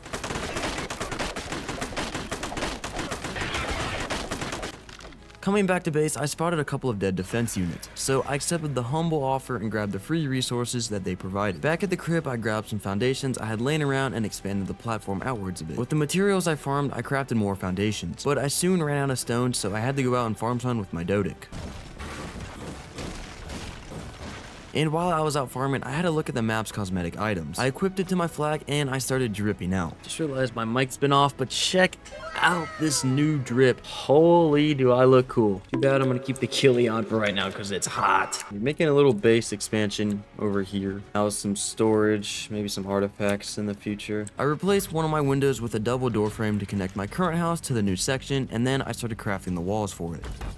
I also learned and crafted up a dino gate, which I placed down at the front. And having run out of stone again, I decided to go out with the Doedic and farm more. I finished off the walls on day 24 so I could move onto the ceilings. I farmed up 12 in total and covered the new part of my base off. I'm gonna put railings on top of the roofs as I normally do just because they look drippy. I crafted all 19 that I could and I placed them down on the new side of the house. And coming down to the small side, I first had to finish the back walls and the roof before going out to farm the last few railings.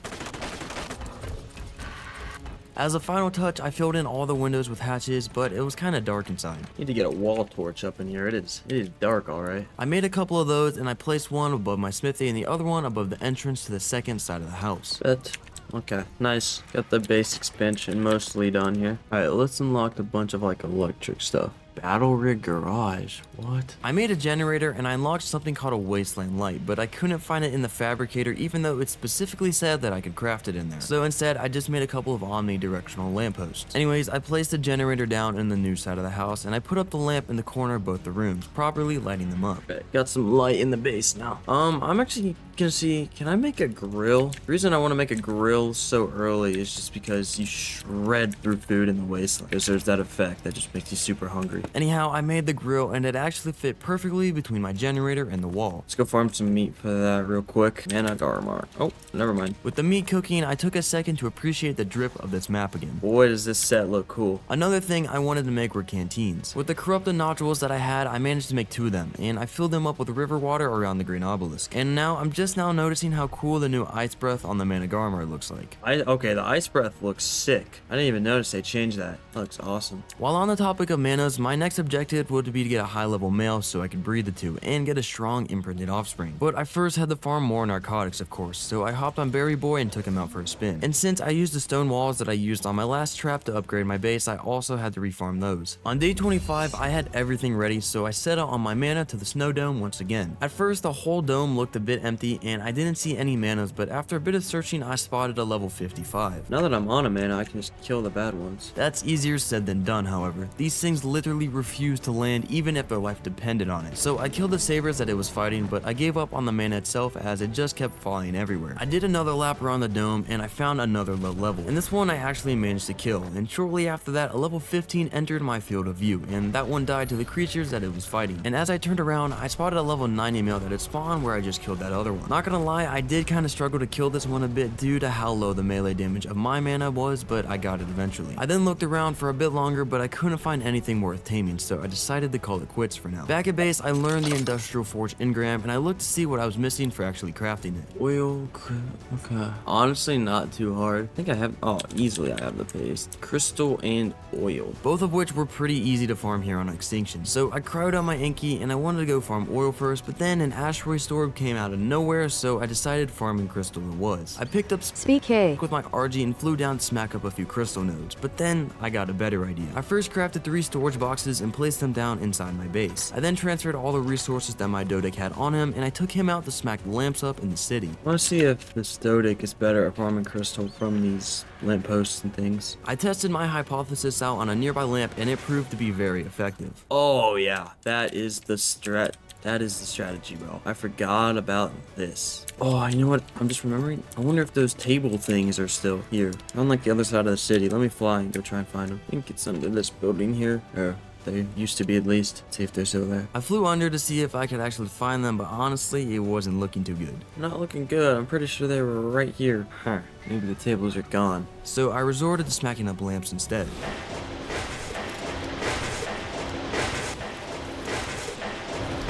On day 26, I had a ton of crystal farms, so I flew back to base. I then transferred all the electronics and some of the crystal into my Fabricator, and I stored the rest away in the storage box. Is that meteor storm done yet? How is it still going? This thing takes forever, man. In the meantime, I started transferring all the metal ingots from my forges. The only thing I was missing now was the oil and polymer, aka corrupted nodules. But I could only get both of those resources out in the wasteland, which was currently a very dangerous place to be. And while waiting for the meteor storm to pass, I decided to kill some time by farming raw meat from creatures around the green obelisk.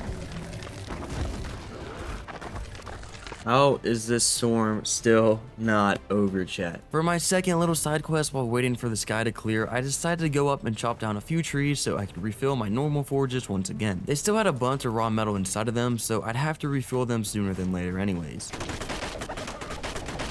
Back at the crib, I distributed all the wood and I relit the forges. Storm over? Finally, man. Alright, let's go get that oil. I have to follow my American roots, as you know. I traveled over to the giant oil lake, and after finding a few oil nodes, I threw out my Anky. However, I wasn't getting as much oil per node as I had anticipated. Not as getting as much oil as I thought I would, but whatever. I feel like my pickaxe was getting a similar amount. I smacked up a couple of other nodes and I stuffed SPK. back into my pocket. Let me drink this oily water. Fill up the canteen with it too. Anyways, I continued mining the nodes with my pickaxe while waiting for the cryo cooldown. The Anky was still better at gathering oil, but it was just really slow to get around. Got the oil. Let's see how hard farming corrupted nodules is. A lot easier with a imprinted mana, that's for sure. I'm not very good. At this point, I wasn't sure whether the nodules actually dropped randomly this time. Honestly, maybe I just farm hard polymer. Just getting corrupted nodules is not the move. Yeah, like 1 from a Spino, that's absurd. That being said, I returned back to base, cleared out my inventory, and I queued up a bunch of polymer to craft in my Fabricator. I had a lot of pays from my taxpayer friends, but not so much in the obsidian department. So I hopped on the back of Pigione and I went out on a little adventure to gather any obsidian I could find out in the wasteland. With a bunch of obsidian farmed on day 27, I returned back home to turn it into polymer. And while that was cooking, I grabbed my Doedic and went out on a little stone run. Back at base, I made the last few bits of polymer for the forge, and I decided to make an expansion to the platform in the meantime. I then flew down to farm up wood and thatch, and while doing so, I got attacked by those armor doggos. Oh, those stupid armor doggos. Get out of here, bruh. Yeah, it turns out they're not chill like that anymore. Dude, how do they hit harder than me? But for some reason, they were dogging on my Argy, so I said enough is enough and threw out my velo. Now, after restoring peace to the nearby land, I farmed the rest of the thatch and flew back up to base, where I then crafted 11 foundations and placed them all down, but I was still 4 foundations explanation short. So I quickly ran inside to grab some materials and craft them. Okay, can I craft the forge? One polymer. Industrial forge. I grabbed my Argy and transferred everything from my old forges over into it so that I could pick them up and replace them with their big brother, basically the Indie Forge. Can I access it from inside? Sweet. Alright, I think an inaugural metal run must be done. It only makes sense to do so, but first I sorted out my inventory. And on day 28, I crowd CK. in Pigeonage so I could go out to the sunken forest. I'm gonna fly out there with my mana, just because it's gonna take so long. I descended into the sunken forest and very quickly I came across a bunch of nodes. So I threw CK. out again and got to work. Okay, yeah. This is metal. This is metal.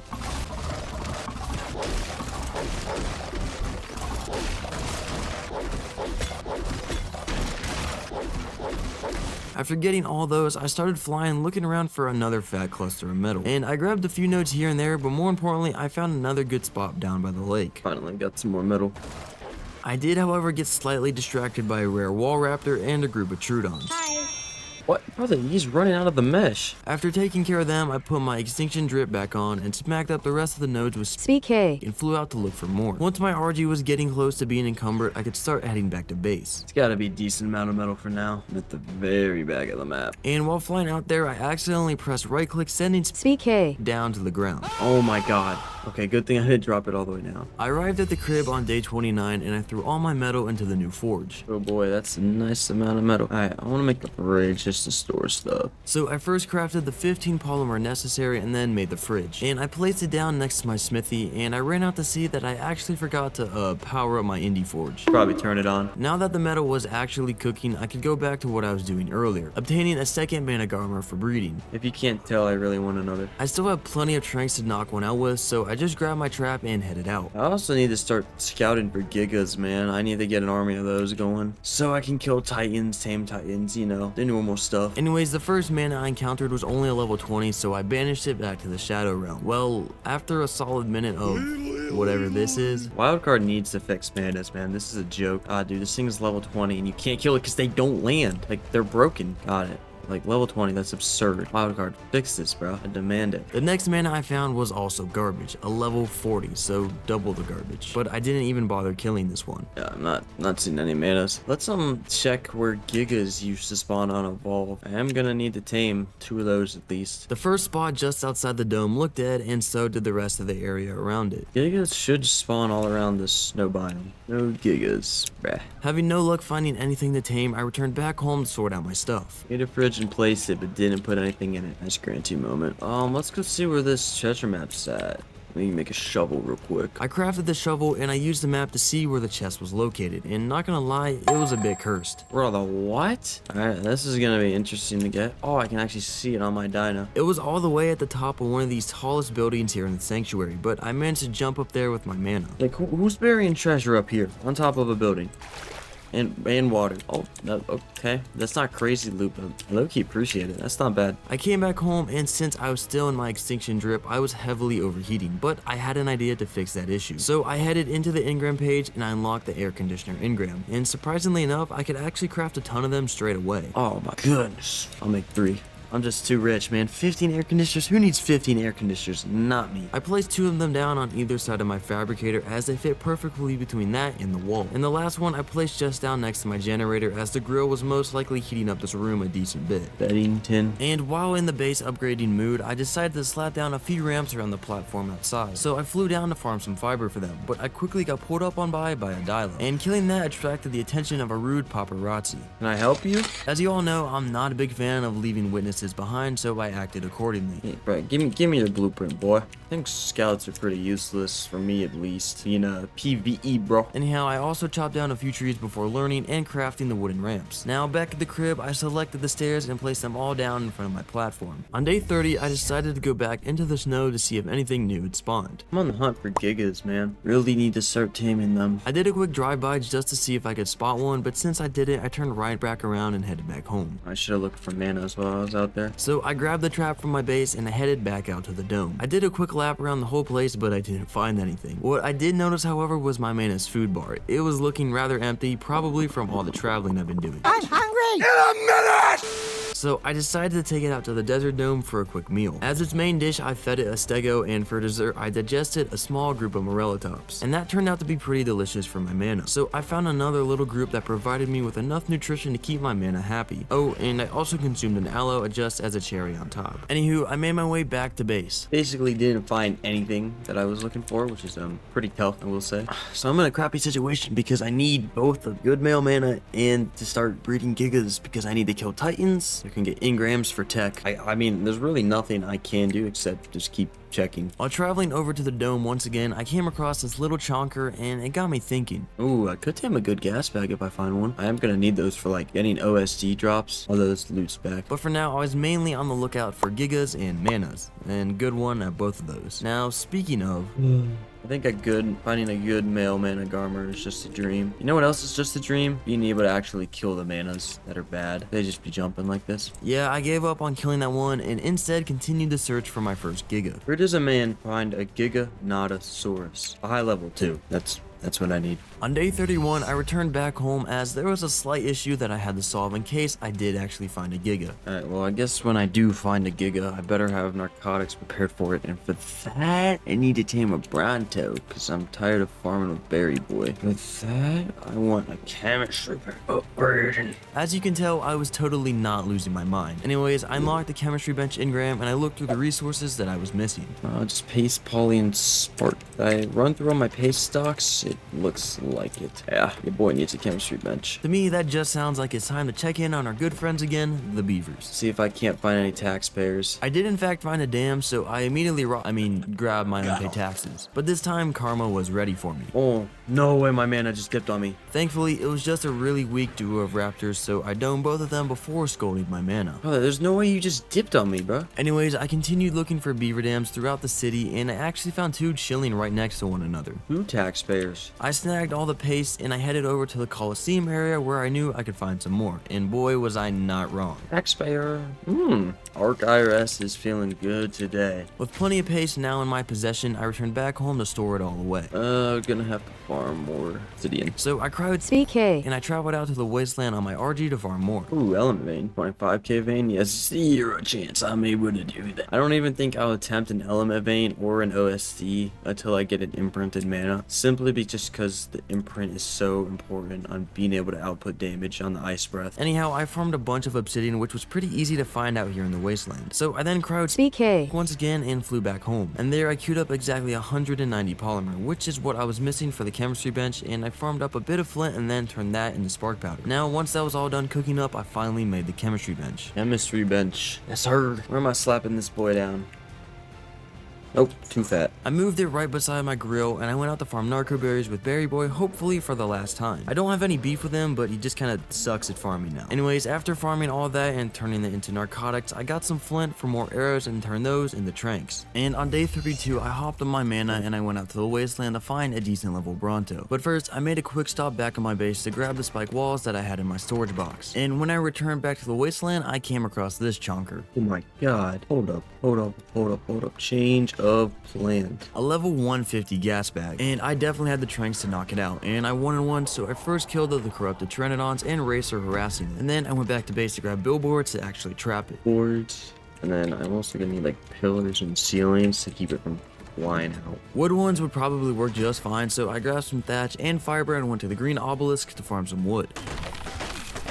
After farming the ceilings and pillars, I headed back out to find that level 150 again. Where is that 150? Don't tell me it's gone. Thankfully, I found it floating around, however, the area is filled with all sorts of dangerous things. God, it's in a bad area. Once it finally landed, I got rid of the pesky Pteranodon and tried to trap it. I have saved you. While killing the dangers around it, it got hit again, making it float away, so of course I chased after it. And it did get into some more trouble with a couple of raptors, but I killed them just in time, and just a little bit later, I finally got it trapped in billboards. I think I got it. Just gotta make sure it doesn't get hit and fly away. It did get hit by a corrupted Pteranodon though, and before I could place the pillars and ceilings down, it farted away again and flew off. Oh my god, you stupid corrupted dinos, man. Oh, I thought I was about to land back inside of it. Now, I had to get some wood to repair my billboards so I could pick them up again, but my mana decided that I didn't have enough problems already and dipped on me. No! Where are you going? So I got back on and jumped away, and there I collected some fiber and ran back to repair the billboards, except I was still missing wood. I decided to craft just new billboards. I killed a Carno chasing it and it got trapped once again. I think I got it. Let's put spikes around this guy. I made 2 extra ceilings and placed those down on the open side of the trap just to be sure that it couldn't get out. Now, I had to leave the area though as my health was getting dangerously low from the heat even though I was wearing my full ghillie set. Anyways, I returned back to my base to see if I could perhaps make a cooker, as medical brews would definitely come in handy right about now. Alright, what do I need for a cooker? There's 0 chance I'm able to craft one. Honestly, it's doable. This is doable, chat. I had plenty of metal as well as paste, so I made as much polymer as I physically could, but I needed a bit more obsidian. How much do I weigh on my mana? Honestly, let me just drop some stuff, and then I'm just gonna take my Anky and a cryopod on the mana. I stuffed CK. in my back pocket and dashed out into the wasteland once again, where I quickly gathered some obsidian. Alright, that's enough. Back at base on day 33, I had a quick look through my stuff for oil, and surprisingly, I couldn't find any. I'm American, I should know exactly where the oil is. Okay, I'm out of oil. Going back to the wasteland. But I first repaired my pickaxe as I didn't feel like using my Anky to farm the oil this time. I'd rather get that myself using my own American hands. So anyways, I went back out to that giant oily lake, and I farmed a few nodes until I had over 200 of it. Okay, and I make a cooker. Repolymer, cementing paste. Alright, I hope there's more taxpayers out and about. I didn't have high hopes though, as I did rob them pretty recently, but it was still worth checking. But my concerns turned out to be true, as I ran around the swamp and the Coliseum as well, but I didn't find a single dam. Might have the farm cementing paste myself, which is tough, but I can do it. Let me go out to the desert and kill arthropods and bugs in this cave.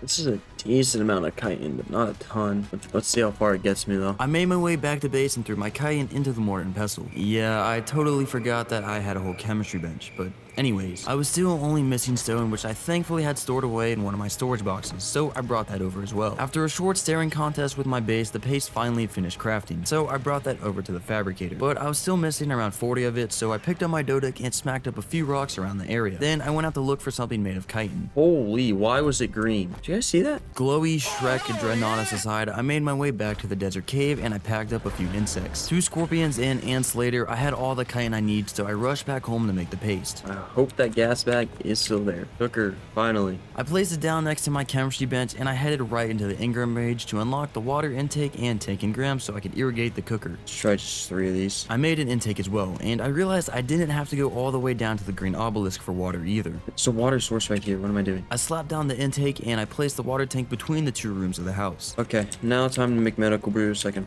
finally go out and tame this gas bag. And for that, I need narcotics, so I brought Berry Boy out of his retirement once more for a little more berry farming. After collecting enough narco berries and tinto berries on day 34, I flew back up the base and I threw them into my cooker with some narcotics that I had in my storage boxes. Oh no! Are you kidding me? I hate... Who wants that feature? That feature sucks. Anyways, I made some more narcotics as well, and I went back down to farm some more berries. But when coming back home, meteors started to fall from the sky once again. What are the odds my gas bag survives? Oh no. I made a bunch of medical brews, but now that I was actually ready to go out there and tame the gas bag, I couldn't. So while waiting for that to pass, I started spoiling some meat and killing wild dinos around the green obelisk. I capped my inventory with raw meat and I waited for it all to spoil before checking out the treasure map. Right, where's my shovel at? The treasure was luckily inside the city, so I headed out to that, but unfortunately the loot was kinda mid. Yeah, that was terrible. Absolutely terrible. Ooh, you know what I just realized? I don't have a bed. Make that before things go bad. That's one rookie mistake that I've made a bunch of times in the past already, so I'm glad I remember the craft one. However, I didn't want to just place one down in the middle of the house, so instead I also made a couple of wooden ceilings, ladders, and railings. Okay, there's my bed. Did I see your defense unit at my base? What? Now that I had everything ready for taming, I just had to wait for this dang meteor storm to stop. On day 35, the sky was finally clear, so I could head back to see if the gas bag had survived. Please to be here. No. Oh my god. To rub salt in the wound. Well, there's nothing I could do about that except pick up my spikes and dip. Guess I'll scout for, see if there's anything else I can tame, dude. I've got a whole bunch of taming gear. I don't want it to go to waste. That being said, I traveled over to the snow dome to see if a good male mana had finally respawned. But the only thing that I found was a level 15, so I sent it back to the Shadow Realm. Bad looks in the mana department. However, my luck was about to turn 180 degrees as while circling outside of the dome, I ran straight into this beauty. No way. I have been blessed. The gas bag was a sacrifice. The gas bag was a sacrifice. Okay. Dude, we're gonna have to tame this thing in the wasteland. Okay.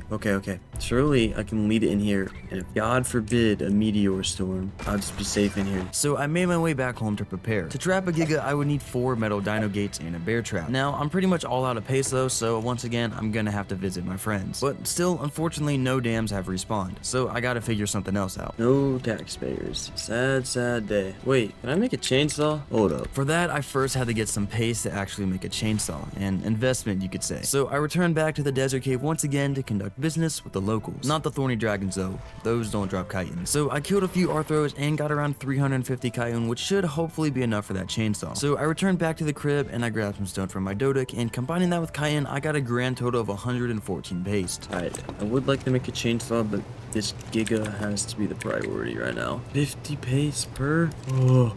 Never felt so poor in my life. Struggle for paste is real. After farming some more stone, I was able to grind out 3 dino gates, meaning I had to go back to the desert once again. But on day 36, I noticed something strange on my map, so I had to go investigate. What? You see that? King Titan in the top left? Hold up. I know I came over here for chitin, but I gotta check this out. I heard that he spawns naturally, but I wasn't really convinced or believed it at all. I cannot let this slide. He just spawned on my map? But the comments were true. The King Titan did in fact spawn in naturally. Oh my god. Dog. I heard it's weak. I know this mana ain't killing it. Okay, well, that exists. Oh my god. He definitely sees me. He's following me. Yeah, I'm going back to the desert though. I need to get Kai in so I can tame this Giga, so I can raise an army of Gigas to defeat that guy and all the other Titans. Pretty cool regardless though. Anyway, I made my way back into the desert and to the cave once again, where I then killed a few Arthros. Now, back at base, I turned it into paste and I made the last dino gate as well as a large bear trap. Doedicurus is saying just over 300 arrows to knock this thing out with the current crossbow that I have. That's tough for sure. Good thing I got plenty of narcotics. I also wanted to craft a couple of primitive crossbows just in case my mastercraft one would break during the taming process. So after mowing down a few bushes, I made one of those. Now I also had to farm up a few more stone arrows to actually turn into trank arrows.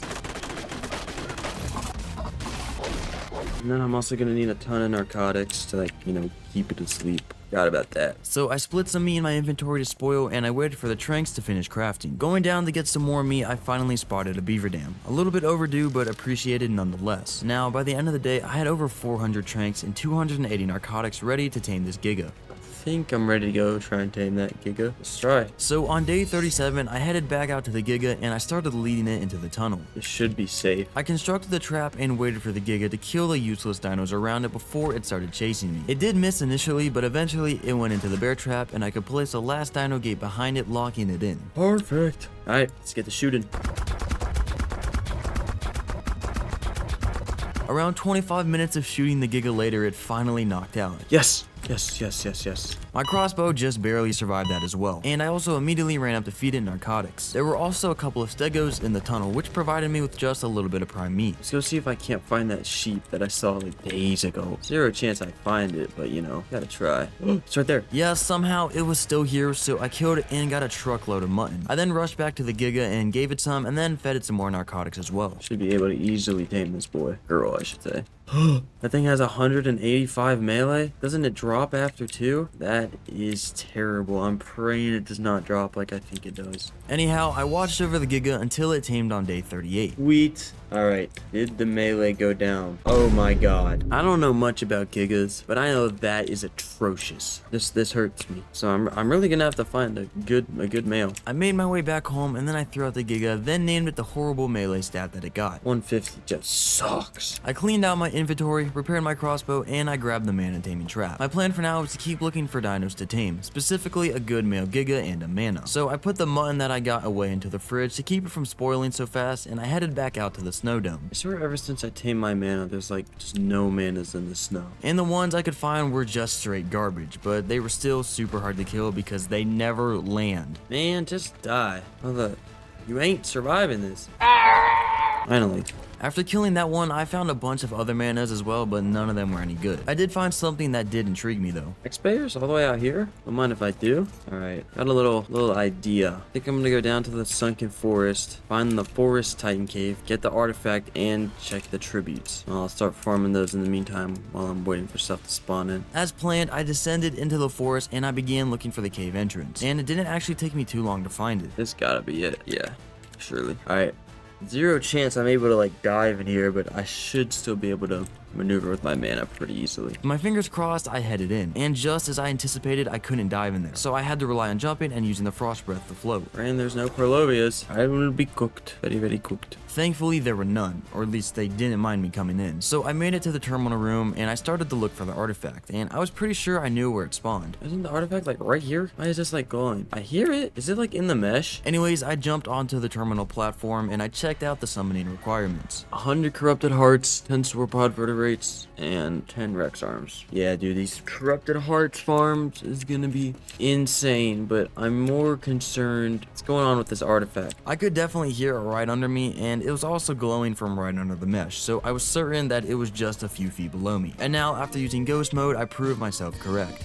Brother, are you kidding me? The artifact is in the mesh. Great game. I do hate when I have to do things like this to get something from the game that I should have gotten without cheats, but your boy has to do what he's got to do. So with that out of the way, I could start acquiring the other tributes for the forest titan. So I made my way out of the cave and out of the sunken forest. Now, once back at base, I first wanted to display the new artifact, so I made 3 artifact pedestals and placed them around the base. On day 39, I first threw some oil and hide into my forge to turn that into gasoline and then went out into the wasteland. I was checking to see if I could find the OSD that I heard coming down. Okay, where'd it come down though? That's the question. Oh, it's yellow. Yeah, I can't do that unless I get some Giganotosaurus. I've been meaning to. Let's go try and find a high-level female Giganotosaurus. I grabbed some fiber and thatch from my base, and I went down to farm wood for billboards. Now, with 4 billboards made, I ran over to the desert and I began looking for high-level females while also killing the low levels. Brother, why am I having such a hard time finding high-level velos now? A few more laps around the dome later, I decided to leave as the levels just kept getting worse and worse. So instead, I made my way over into the snow dome, and I had to look through the whole place in hopes of finally finding a good male mana. But it's an impossible task, man. As usual, all the ones I found were far too low level to even consider taming, so I just left. On day 40, I decided to go out into the snow once again, as I basically either had to find a good male mana or a Giga. And now, after all that pain and suffering that I've been through, the Ark gods have finally decided to bless me with a max level Managarmr.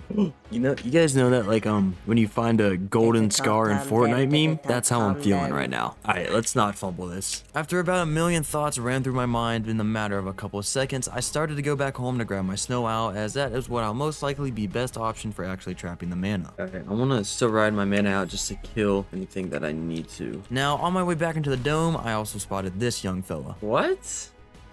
That's who's blocking my Giga spawns. It's level 5. I need to kill that. Don't know how I'm gonna do that though. Anyhow, I had something more important on my hands though right now. So I made my way back to the Managarmr and I quickly put the trap together. Alright, where is this man? Oh, he's right there, he's right there. Come on, come on, come on. I quickly chucked out my owl and I flew down to aggro it. Then I went back to park inside the trap, and the mana got slightly distracted by a low-level Anky. Move, bro. Where is it? Eventually, the mana did land, however, it wasn't on the right side of the trap. Come on. Other side, bro. You idiot. Other side. Why you bullying me? Once he got out and jumped away again, he started a fight with a whole group of bears out of all things. So I quickly rushed in after them to take their aggro off the mana. But I was too late. No. You idiot. Why fight bears? Oh my god. Bears are literally the worst thing you can fight. You absolute imbecile. My day just went from great to terrible. 150 male mana out of my hands because they're stupid. Devastated, I had to pick up the trap and leave. Back at base on day 41, I had to take care of another uninvited defense unit coming too close to my property. Hey, my base, boy. Oh, you know what I need to do? I need to go try and kill that car so I can get a Giga to spawn. So I made my way back out to the snow dome and I found the car right away. And I tried using my mana breath to kill it, but it was giving me a really hard time by moving around so much. Well, most of the time, I guess. Not sure what's going on, but I'm gonna take as much advantage as possible. Oh, no. Go back to standing still, bro, so I can kill you. Yeah, after that, it just decided to dip on me completely. So if I wanted to actually kill this thing, I had to trap it. So I returned back to base to grab my 4 metal dino gates and I crafted a new bear trap. Back at the snow dome, I constructed the trap and I got the Cargo to chase me right inside of it. I then placed down the last gate behind it and I can now get rid of it easily. After taking care of some corrupted dinos, of course. He's damaging my metal gates? Oh no, corrupted dinos are. Forgot corrupted dinos can damage structures. Oh my god, they're obliterating it. With those now taken care of, I could start blasting the car. And this guy was really tanky for being a level 5. I sat there beaming it with my frost breath attack for a solid few minutes before it finally collapsed. Yes, okay. And it's only level 5. Oh, it had 70,000 health. That makes sense. Got a Giga heart though. That's nice. I need that. Since my gates got damaged from those corrupted stegos, I had to go back to base to actually grab metal and cementing paste to, repair it. Surely this is enough. It was not enough though. So after one more back and forth trip to base, I repaired and picked up my trap and then returned home to drop it off. And I don't know if you guys know this, but I'm still yet to actually tame a good male mana. So I went right back into the snow dome after that to keep looking for one. But as usual, I didn't find anything good, but there was a level 125 Dreadnought just outside the snow dome. Oh, 125. I need to look up how you tame those. I heard they're super strong. On day 42, I crafted a bunch of trank arrows again as I was preparing to head out to tame me a Gasbag. I grabbed my billboards, pillars, ceilings, and spikes, and then I headed out into the wasteland to actually look for one. So it seems that all the gas bags have despawned when I decide to look for them. All the good ones at least, as I did find a couple of mid gas bags. I also noticed that I still had my mana trap on me, so I came back to base to drop that off before going out again. I did find a level 100 however, but that was still far from ideal. I ventured towards the big oily lake as well, and there I found a low level enraged corrupted Rex. So I killed it, dropping me a couple of corrupted hearts. Yeah, man. Ain't no gas bags to be had. No good ones at least. Man, I wish I was able to tame that 150. This sucks. Since it was looking so dire for their dino levels on Extinction, I basically had to resort to killing any low levels in hopes of a high level variant actually spawning in. Eventually though, I did come across a level 120 gas bag, which was still not perfect, but at this point, I'm gonna take what I can get. That might be worth. Of course, it's in the sulfur fields. Why wouldn't it be? I tried to trap it, but then a snake came along and ruined it for me. And of course, my mana dipped on me as well, just to make my life that much easier. Anyways, I got back on it and I killed all the insects that suddenly appeared all around me. And on day 43, after a few more failed attempts, I finally got the chubby gas bag trapped. I placed down the pillars and ceilings as well, and then I surrounded it with spikes. I was a bit skeptical about how actually high the ceilings were, so I went down to form of a few thatch walls to keep it in as well. That, however, turned out to be a mistake once I actually started placing down the walls, and this happened. What? Thankfully though, I did get it stuck back in billboards pretty easily. I placed down the ceilings above it and I moved my spikes as well. Finally, I could start knocking this chunker out. I pelted it with arrows while also monitoring its torpor and health with my magnifying glass. I gave it a few smacks here and there to deflate it, as if you didn't know, the gas bags take less damage and in turn less torpor when they're inflated. Okay, I'm gonna be honest guys, I'm 99% sure that's the case, or I could just be punching this poor gas bag for no reason. Okay, I think these things eat mayho berries. Anyways, with the gas bag now unconscious, I sealed off the spikes and I headed back to base to sort out my stuff and farm up said mayho berries. After getting a handful of those, I hopped back on my mana and returned back to the gas bag. I then cleared the area of any unwanted creatures and I fed the sleepy boy. Alright, let's get this guy a saddle in the meantime. I had plenty of fiber and hide back at base. However, the same cannot be said about chitin. Since I was basically broke on that literally all the time, I decided I would now invest in a chainsaw. I was missing a few bits of polymer for which I needed obsidian, so I cryoed up CK and went out to farm it. I found a few nodes, but they were a bit contested, so I had to do some pest control first. After taking care of those, I grabbed some obsidian and returned back home. I made 30 polymer and then the chainsaw and then headed out to put it to use in the desert. And I totally didn't forget to bring gasoline to actually power it either. Didn't bring gas. So I grabbed some from my generator and headed right back out to the desert cave. On day 44, I upset a group of mantises, and after dropping them, I could try out my new gadget. Let's try this out. Yeah, that's a lot better. From those 3 mantises alone, I got more than enough chitin, so I returned back to my crib to craft the saddle. And now with that crafted, I dashed over to the gas bag and waited for it to tame. It was about about 1 feet away when I noticed another meteor storm had just started. Hold up. Oh my god. Oh my god. Gasbag, you have to tame. Gasbag, you have to tame. You have to tame. Thankfully, it tamed just as I cryoed my mana, so I quickly freed it from the trap and hailed a bunch of air and farted myself towards the city. Come on, we gotta get in the city. Oh, quick, I went up. Oh my god. I forgot flying gas bags is not for the faint of heart. I think that's how the saying goes. I don't know. Luckily, none of the meteors hit me, and I made it back into the safety of the sanctuary. Now, I still needed to level this thing's oxygen up a bunch so I could fly for longer. I did know of a note that I'm most likely yet to grab, so after a quick relog, which also causes a meteor storm to end for some reason, I made my way over to it. Come on, come on. I am a world-class gas bag pilot. Holy, was that crazy. Turns out I already did pick up this note though, so I had to look for another one. Shoot. Okay, it's tough indeed. I knew there were a bunch of explore notes over at the snow dome, so I headed over there. Hello, check this out though. This is something funny you can do with gas bags. Yeah, they're definitely gonna die now. This was their safe spot. I don't know about you, but to me, this is a pretty valid enough reason to quickly tame a gas bag in of itself. Anyhow, I took off again, and I actually spotted this fella walking around the dome. No way. Yeah, screw these explore notes. I'm going back and getting stuff to tame that. Back at base, I gave the gas bag a fitting name. Chonky. Hey there, Chonky. I got a male Giga to tame. I then grabbed all my narcotics and flew down to farm up some stone arrows. On day 45, I had all the arrows I needed, so I started turning them into tranks. Alright, now while these arrows are crafting, I'm the farm a ton of narcoberries. Sadly, I gotta do with Berry Boy wherever he is. Still never got around to taming that Bronto yet. Whatever, I'll make do. Alright, I didn't need that many narcotics to keep the last Giga asleep, so we good. And I think I still have mutton in my fridge, which is quite clutch. I threw the berries into my chemistry bench and grabbed the gates and made a new bear trap. Yeah, that should be enough. And then I have mutton, right? Yeah. Okay. Sweet, man. Let's go tame a Giga. Or another one. And pray that it comes out with better melee. I still can't believe how bad this one is, dude. My god. I made my way back over to the dome, and the Giga was still in the same exact spot, gazing into the wall in front of it. Before placing my trap down, though, I wanted to find a spot that would keep both me and the Giga safe from any potential meteor storms. Okay. Yeah, I'm gonna tame it back here. This looks pretty safe. Oh, this looks pretty safe. As a dire wolf falls from the ceiling. Nothing's gonna fall. We're gonna fight a Giga though. That being said, I slapped down the 3 gates and the bear trap in the middle, and then I grabbed the Giga's attention. But this is also while my cat Maximus was trying to grab my mouse. Come here, boy. No kitty, you can't come up. I'm taming a Giga. Oh! Brother, go do something. Quit trying to climb me. Bro, now is not the time to take a dump. I kited the Giga over to the trap, but the AI was evolving and it actually ran around the trap to get me. But it was still far from smart as it went right in on the second try. Come on. No, got it. There we go. Beddington. Alright, time to spam arrows for the next century, I think.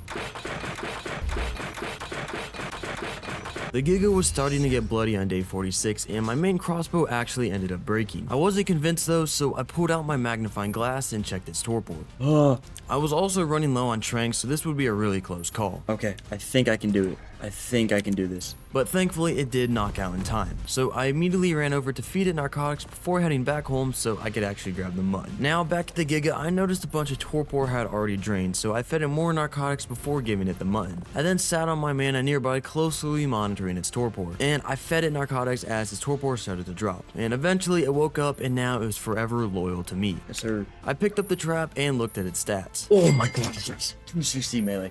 260 melee. I'm like that. I am him. I tamed this Giga. I put all the work in. Granty is him. Look at that melee. That is beautiful. Oh my god. This Giga was the salvation that I needed after the first one tamed. So I happily made my way back to base to introduce it to the new crib and the gang. And I also put it to work instantly by breeding with the female. Anyways, now that I had a breeding pair of Gigas, I would need to make a bunch of air conditioners to actually hatch the egg. So I grabbed some metal from my forge and I made 6 ACs and some electronics. Now in the meantime, I flew down below my base to farm some stone with my Doedic, and once I got back, I made 3 more ACs. Alright, let's farm up another platform now. Once back from my little farming run, I made 15 stone foundations and moved my tames out of the way where I would then start building. Alright, I'm gonna need another generator out here. Can't wait till I can like kill a Titan, get a tech generator, and power my whole base from just element. Let me see if I can't find any taxpayers to get silica pearls from. I low-key forget how to get silica pearls on this map. I also just remembered that beavers could spawn down in the sunken forest, so after a very brief look at the green obelisk, the swamp, and around the Colosseum, I headed out there. I'm gonna go check out the sunken forest. I dove down into the river, and at the bottom I started following in hopes of finding a few dams. Where are my tax-paying brothers? I ended up arriving back at the Forest Titan cave entrance, but I haven't seen a single dam, so I decided to dip. And I was greeted by another Giga egg back at base, and that also reminded me that I should probably unlock and actually craft a Giga saddle. So after moving my Gigas over by my spikes, I actually remember that there is a different resource that is the substitute for silica pearls on this map. I think I remember something on the map, something silicate. I think it's like pearls. I don't know. I'm gonna go try and find it. I know it's in like the red and white and blue part of the wasteland back here. We'll see. We'll see how it goes. I arrived at the bridge that led up to the King Titan terminal, and I smacked up a couple of nodes, one of which actually dropped what I came here for. What about this? Yeah, let's just farm a bunch of it. Let's see what I can do with it when I bring it back to base. Just under 100 silicate. Let's see where that gets me. I made my way back to base and killed a trespasser trike, and I also brought the silicate into my fabricator. Okay, yeah.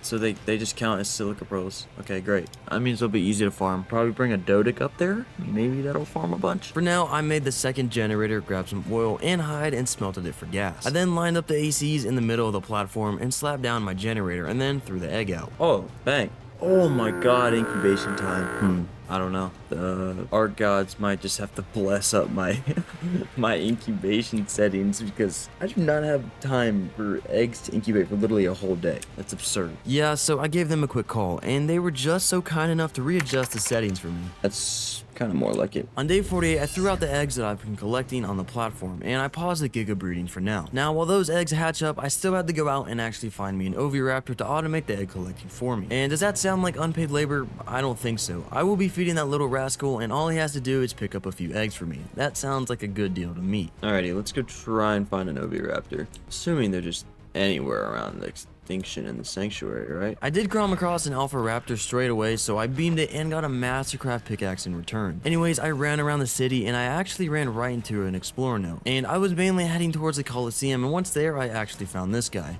Taxpayer. Okay, I do need to snag this.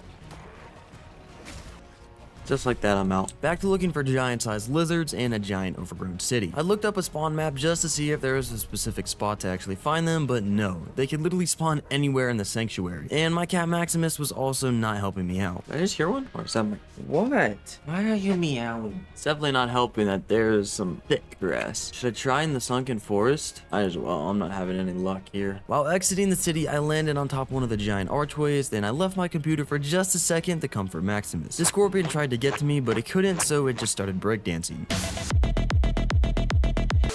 Anyhow, I descended into the sunken forest, but I didn't stick around for too long, as not only was it still hard to see through all the foliage, but the whole forest was a bit dead. Alright, I've seen like 2 dinosaurs combined in here. So as quickly as I came down here, I also left. Then I continued looking around the city for a while, but I couldn't find a single one. Yeah, I'm not convinced there's a single Oviraptor in the whole city. And looking at the clock, I also realized that I've been out here for way too long and totally forgot about my Gigas back home. Ooh, I forgot about my Gigas. Yeah, after making it back, it wasn't the prettiest of sights. Huh. They were still alive, but they were looking pretty rough, so I re-enabled breeding on my Gigas, as you probably already know what's about to happen to these guys. But for some reason, I couldn't hit them with my mana or velo. Why can't I attack these things? I picked up a couple of foundations where I could finally hit them, so I freed all of them from the mighty grasp of the hatching platform, and then, well, freed them again from their suffering. Moving on, after placing the foundations back down, the generator, and the ACs, I threw out another egg and waited for that to incubate. Let me make some ramps to place around this platform real quick.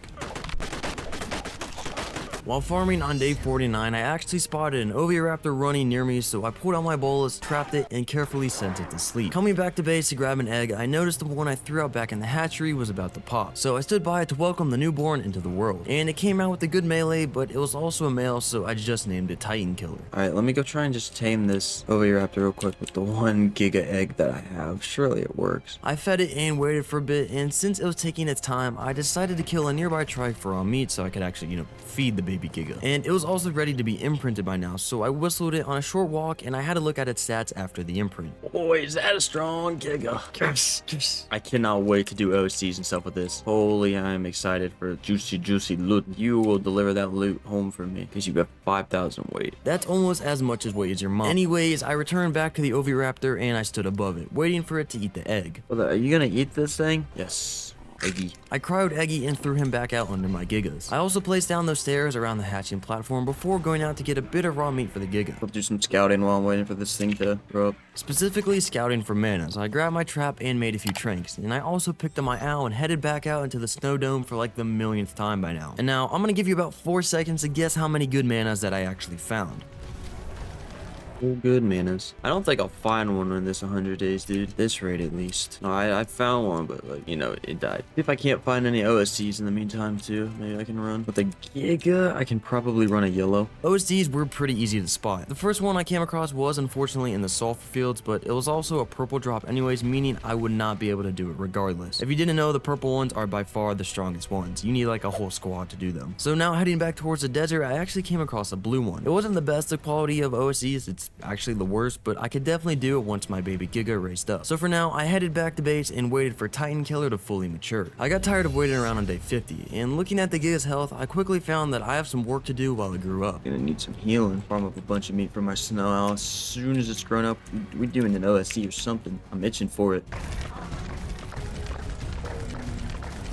Once back, I slowly started healing up the Giga with the owl. Boy, it's slow, but it's getting the job done. And by the time I finished healing the Giga, it also matured. So I grabbed the saddle from my breeder and I equipped it on Titan Killer. Oh, let's hope that blue OSC is lit. Since it's a blue OSC, I'm not too concerned about it because those are the easiest. Probably honestly do most of it with the mana. Just whip out the Giga the last few rounds and we'll bring the gas bag for loot. With everything now prepared, I headed back out into the wasteland and the blue drop was still there thankfully, so I went down to start it. Now once the shield expanded, wave 0 began. I spyglassed the drop to see that only 4 incoming hostiles were actually incoming, and they were most likely Dilos, and their levels were actually ludicrous. Oh, level 2? Oh my god. I could have done this days ago. Okay. 5 rounds. Since it was mostly just Dilos coming, I deactivated the shield to make my life that much easier, and I proceeded to kill almost any corrupted dino that tried to get too close. Oh, these things are level 2 and 1. Whole gang of Dilos, bro. Last wave. Yeah, I did not need a Giga for this. Could have done this as soon as I got my mana tamed. I killed the last few corrupted creatures, finishing this pathetically easy OSD. I threw the gas bag out and ejected the items. Yeah, like, stone? Really? I mean, that's okay pistol. I don't always use it, though. I then cryoed my mana and hopped on the back of the gas bag before checking out everything I got. So we got a bunch of cryopods, some stone foundations, some stone. I wouldn't say that's worth my time. So only yellow and above from now on. Back at base, I threw all the loot into the gas bag, and as I was about to go check on my Gigas, but then this happened. Oh my god. Oh my god. Okay, well, that just happened. Anyway, I grabbed 3 Giga eggs, and I threw them out the hatch before grabbing the OSD loot and storing it away. Alright, I'm just gonna have to stay at base for a bit, because my mana is zonked. And I gotta wait for these eggs, get a breeding pair, and then I've gotta raise probably around 20 Gigas, and then I'll feel comfortable taking down the Titans. Don't I have to kill each of them like 3 times? Oh my god. Yeah, I still had a lot of work ahead of me, but for now, I sat on my ECs waiting for the eggs to pop. Ah, okay, that one's gotta die. Okay, that's a good female. Holy triplets? They're not a good level. Yeah, okay. They have to die. Well, at least I got a ton of levels for it, so I could level up the melee on Titan Killer. I renamed the lucky surviving baby Giga, and I also cryoed the old female. I also threw the rest of the eggs that the Oviraptor was holding onto, as not all of them were guaranteed to have the good stats. And it's a good thing I did throw them out, because this happened. What? I forgot to feed it. I forgot to feed it. Well, it's good that I am hatching more currently. Oh my god, I'm such an idiot. Watch me not be able to get the breeder that I need now. On day 52, the babies started to hatch. The first one I claimed had good melee, but it was a male, so I also named the Titan Killer as well. But luckily, I got a female one with the good melee right after that, so she became the F breeder. Mutated one? Unfortunately, it wasn't a melee mutation though, so it had to go, along with all the other younglings. God, look at that damage per bite. More importantly though, I actually fed the 2 baby Gigas this time, and after imprinting the baby Titan Killer, I went out on a little meat run. We'll look for a yellow OST with the gas bag. Since my mana was still taking a nap, I hopped on the back of my gas bag and took off. I found a yellow drop just under the desert dome, and since that's exactly what I was here for, I threw out my Giga and stuffed Chonky into my pocket. Then I started the OSD. This shield is not gonna last long because my Giga is definitely gonna accidentally bite it. I honestly don't need it to though. This is gonna be a walk in the park, man. If anything, the shield was just an obstruction, keeping all the corrupted dinos away from aka certain death. Screw this. I'm just disabling the shield, man. Funnily enough, the OSD was actually in the middle of two rocks, so I had to break those first before I could actually deactivate the shield and start the proper fight. Okay, here's some actual dinos. Gotta make sure to keep the corrupted hearts I get too, as I have none. The only issue with these OSCs was the fact that dinos kept getting stuck on terrain, and that would have to make me run around on my Giga actually searching for them to kill them. Should have brought my mana or something. Oh wait, no, it was asleep. It's quite annoying. If I can find the spot they're getting stuck at, they're probably gonna get stuck there every round. Oh, no, I guess I just despawned. Works for me, man. Doing these OSCs was also a great source of hide, and I'd be needing a ton of that soon for all the Giga saddles that I'm gonna have to craft to actually fight the Titans. Gotta make sure these Arthurs die, man. They do a ton of damage to the drop.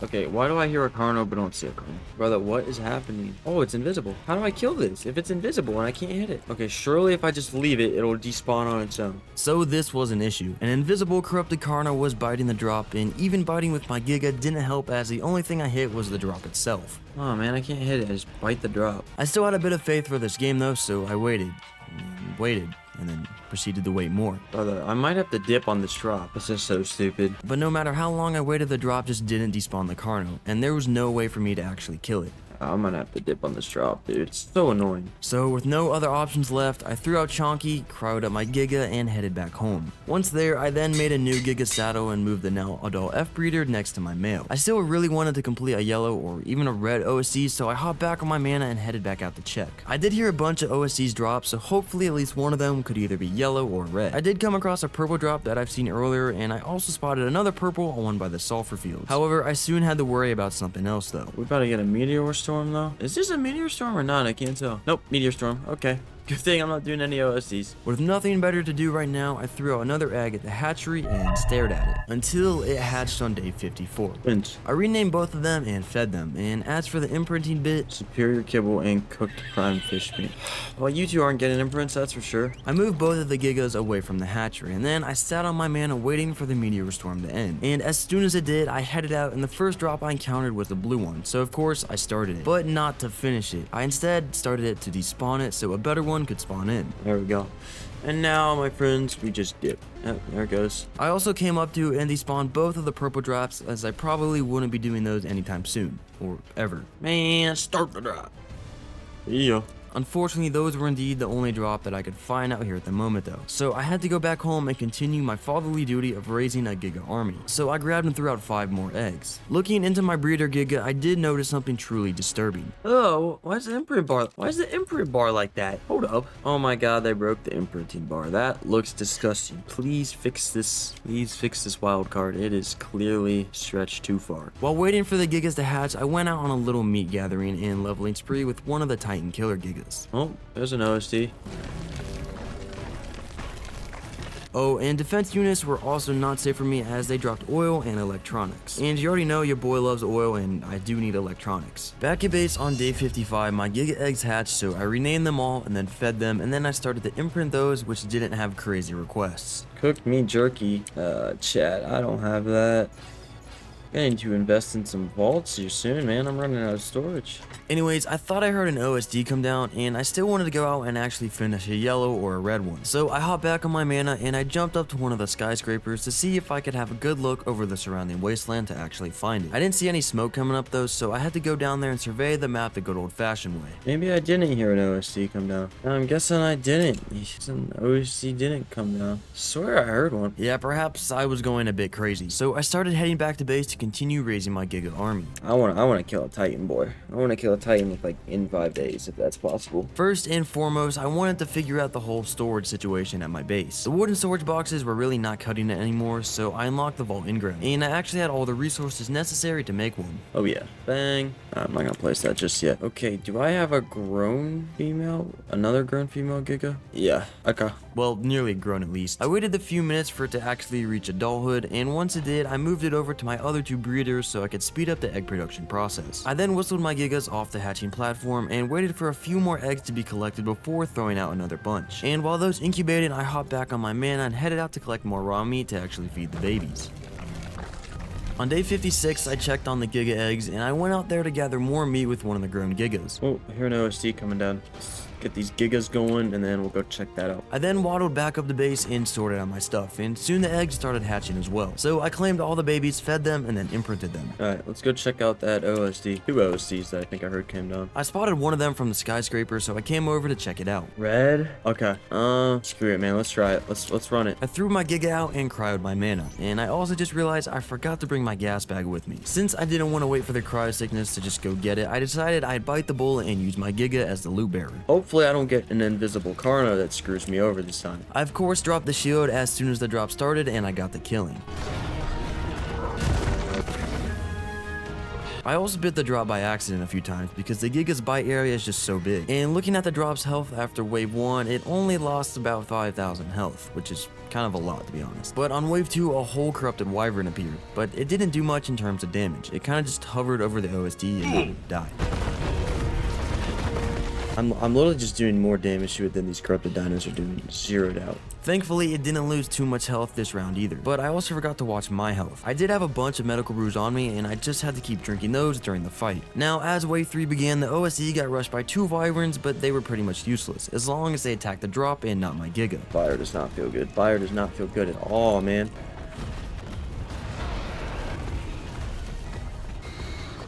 However, the fire became slightly more deadly on wave 4. Man, that fire breath hurts. Oh, there's an enraged strike. What? No, how did I... Oh my god. I wasn't watching my stupid health, dude. I was too locked in. Dude, I low-key had that. Oh my god, are you kidding me? I hopped on Chonky and floated back to the scene. The OSC was gone, as to be expected, and my Giga killed the remaining few corrupted creatures. There's an enraged strike right here. Alright, what? And a Spino of all things emerged out of the wall as well. Anyhow, I cryoed my Giga and headed back home. There, I hopped on my Argy and I brought Berry Boy down to farm more berries so I can make more medical brews.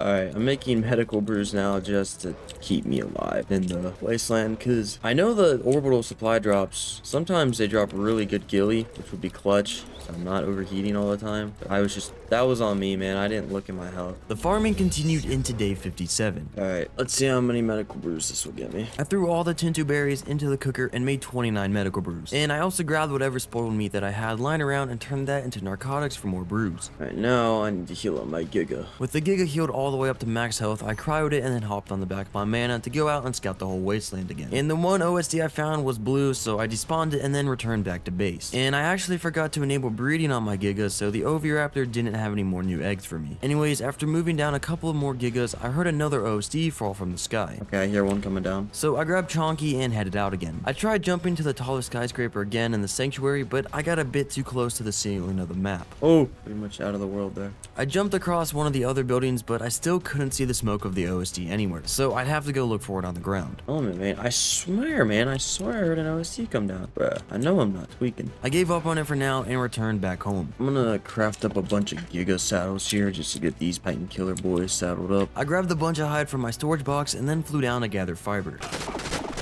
And once back, I made some space in the smithy and I started crafting the saddles. I was farming some fiber on the morning of day 58 when I remembered I could craft cars on this map. Hold up, I just remember that like cars exist. Where does a man craft those? Oh, battle rig garage. Okay, I can get all that stuff, but what is this element imbued gasoline? What? I'm gonna have to do some research into that. Anyhow, I got a bunch more fiber farms, so I returned back home. And looking into my smithy, it was actually hide that I was missing now, so I stored all that fiber away and then grabbed that from my storage box. Good thing I'm loaded. With 9 saddles now made, I went around leveling up and saddling my other Titan killer Gigas. I also grabbed female ones and I parked them next to my breeders. Alright, I got a bunch of Gigas going now. I'm gonna use these. Maybe I'll raise up one more batch to kill a Titan, kill Titans, and then I'll also use them to level up these Gigas. I made some more saddles and put them on my Gigas, and while looking through my stuff, I heard yet another OSD coming down. So I hopped right back on my mana and I started heading towards where I heard it come from. And sure enough, I actually spotted the smoke this time. And after running up to it, I saw that it was a yellow, which was indeed perfect. Yes. Okay, we're doing this. I threw out my Giga and started the drop by deactivating the shield. This is low-key a clutch OSD spot because it's like a little wall. It's gonna get a bunch of the corrupted dinos stuck from this side. So hopefully I can just, box off this. Killing the little corrupted raptors was pretty hard without biting the drop, so I decided to throw out my mana and get rid of those that way instead. And I actually had a little bit of trouble finding the last 2 creatures. I actually had to go down from the hill to find them, which seemed like it was too far away from the actual OSD. Oh, I did it.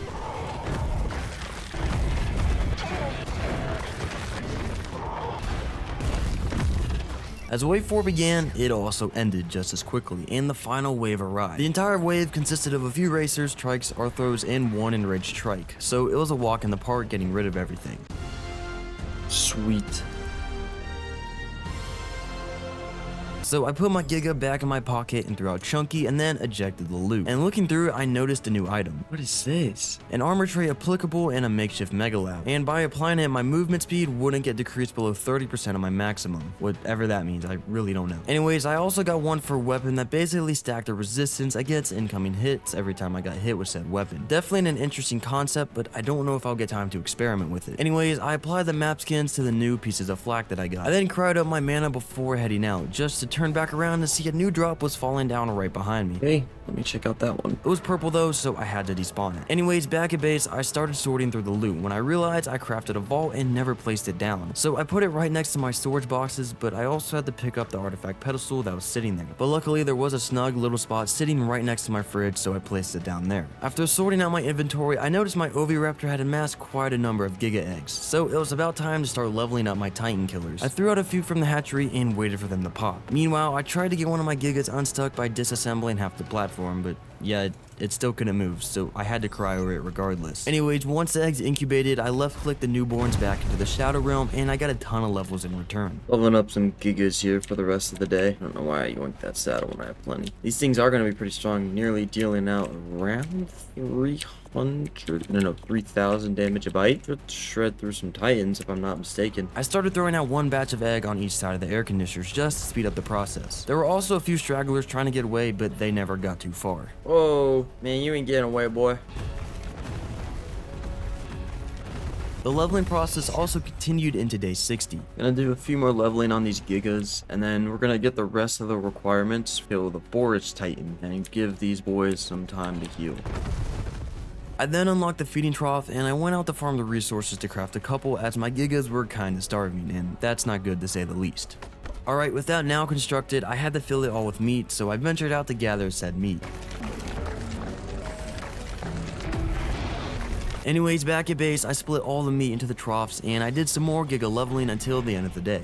Okay, leveled up a bunch of my Gigas, probably not all of them, I'd say at least 80% though. So let me look at the Forest Titan tributes once again and just see what I need to get here. 10 Tyrannosaurus arms and 10 sauropod vertebrates. Okay, we got a lot of hunting to do. Good thing I have a Managarmr that's pretty good at that. Speaking of Managarmrs, I actually had one sauropod vertebrate in mind from the meat run that I did earlier, so I only had to get 9 more. So I proceeded to run out to the wasteland, and I soon spotted a couple of Brontos. Oh, there's a 135 Bronto. I need to tame this. I killed a level 217 corrupted Rex that aggroed onto them, and then I ran back to base to prepare. I grabbed my leftover spikes and the resources to craft even more. Now, since we're dealing with a giant Bronto here, I gotta get a ton more spikes to actually surround it. So I went down to farm some more wood as well, and in total, I made 29 29 wooden spikes. 29 spikes. That's gotta be enough. I also looked at Doedicurus to see that I already had more than enough tranks to knock one out, so I returned back to the wasteland to kill the Bronto's buddy. I need your sauropod vertebrate, and you're just gonna get in the way. Oh, you know what? I need to trap it. That's what I can do. That'll make my life so much easier taming this thing. So after grabbing the sauropod vertebrae, I returned back to the crib and crafted the metal gates. I also farmed up 4 stone ones just in case before heading back out there. Oh, I do need to kill this. It's gonna get in the way of my tame, and there's still an enraged trike for some reason. That's weird. Is it coming for me? I think it's stuck in the mesh. It somehow managed to walk out of the terrain so I could finally get rid of it, but not with my mana as that was taking way too long. Man, just die.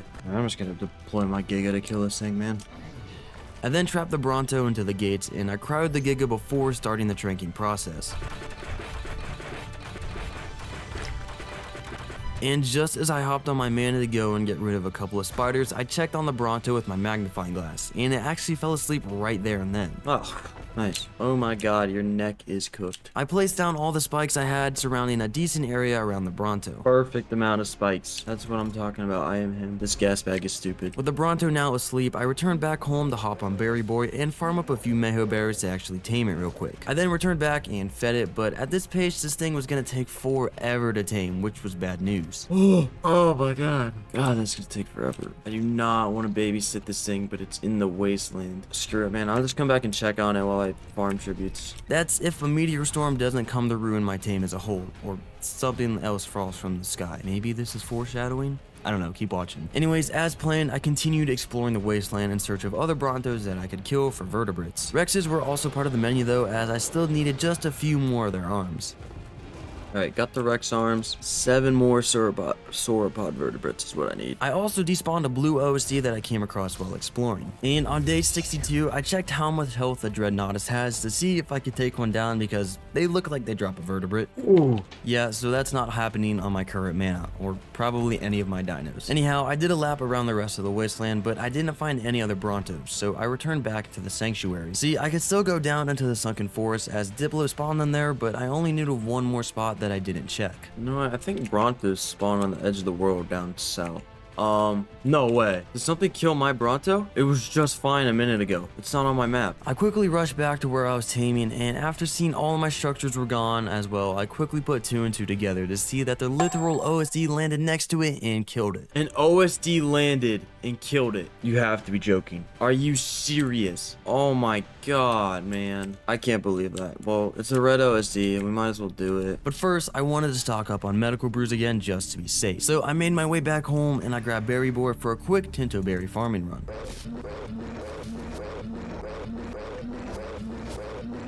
If we for some reason fail this red drop after it kills my Bronto, I'm gonna be so angry, man. What are the odds of that? An OSC falls from the sky and kills my Bronto that I'm taming. Anyhow, I cooked up another 50 or so medical brews before hopping back on my mana. I didn't go out to the OSD just yet though, as I still needed some more food. So I killed a few innocent creatures just below base, and then threw their meat onto the grill and made another canteen while it cooked because it's really hot by the sulfur fields. Should be good now for the OSC. Just gotta be more conscious of my health bar. I started the OSD, and this time I decided to keep the shield up for the first round and kill the incoming creatures with my mana to avoid biting the drop as much as possible. But I quickly changed my mind about using the mana part. Did not bring my gas bag once again. Alright, I will not be doing this with my mana. Shield's gonna go down for sure. I'll probably be the one that takes it down. Yep. Oh my god. Once the area was clear, I quickly hopped back off my Giga to cry up the mana, but it was damaged too recently. No, creature resistant damage. Come on, come on, come on. No, a stupid spider got me. My mana's gonna die, man. Oh my god, this is such a bad situation. Okay. So I quickly whistled my Giga over, and I hopped onto it to continue killing the incoming army of creatures. Once they were mostly cleared, I purposely left a Dimorph alive so I could cryo my mana without the next wave starting. Come on, I can come back from this. The drop was actually still doing good on health, so I'd probably still be able to finish it. Keyword, probably. I don't know why, man. I'm knock on wood, but I have a sinking feeling Ark's gonna screw me and put a meteor storm on me. As the next wave started, a couple of wyverns attacked me instead of the drop, and I got set on fire again. Oh, that does not feel good whatsoever. They kill me off the back.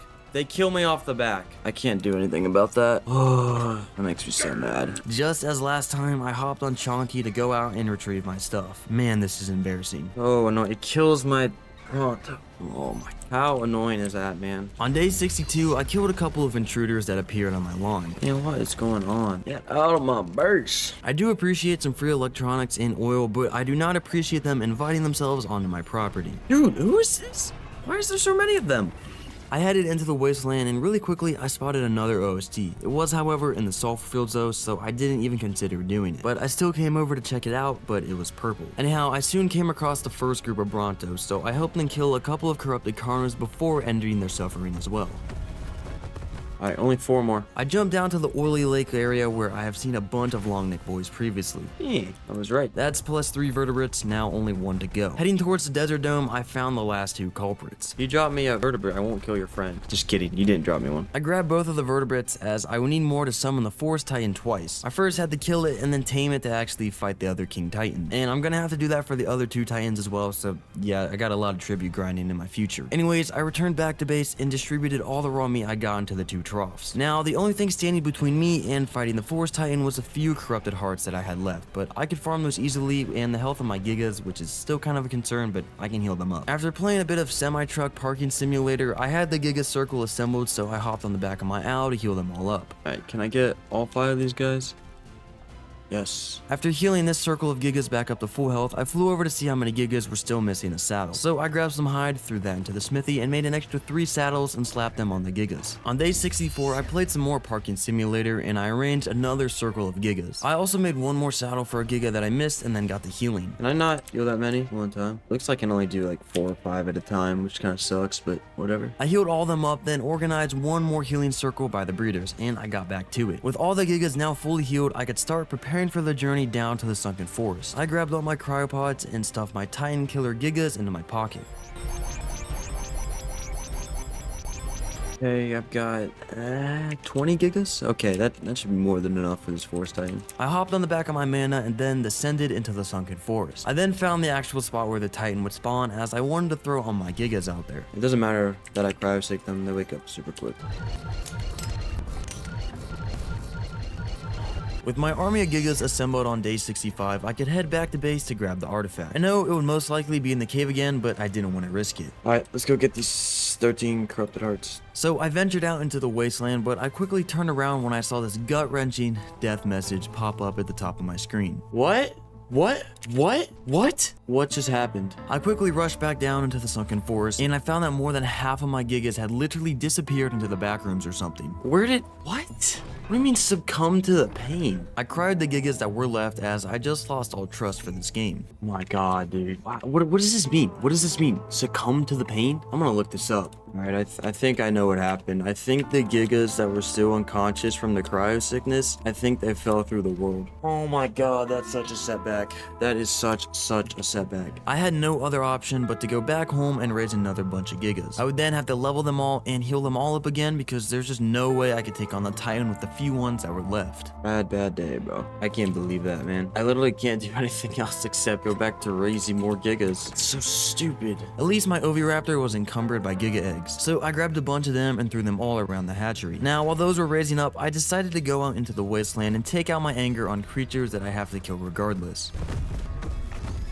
Now, once I returned back home, I noticed all the eggs had hatched, but all the baby Gigas fell through the foundations. Holy, dude, everything's just falling through today. I literally had to pick up the entire hatching platform as some of the Gigas were in the mesh right below it, and a bunch of babies were so far down I couldn't even claim them or kill them with one of my Gigas. Thankfully though, after a quick relog, they popped out a bit and I could finally get them. I then moved my feeding trough closer and I cryoed all of them up. But wait, it gets even better. As I threw out one of the babies again, I got stuck under its sleeping body.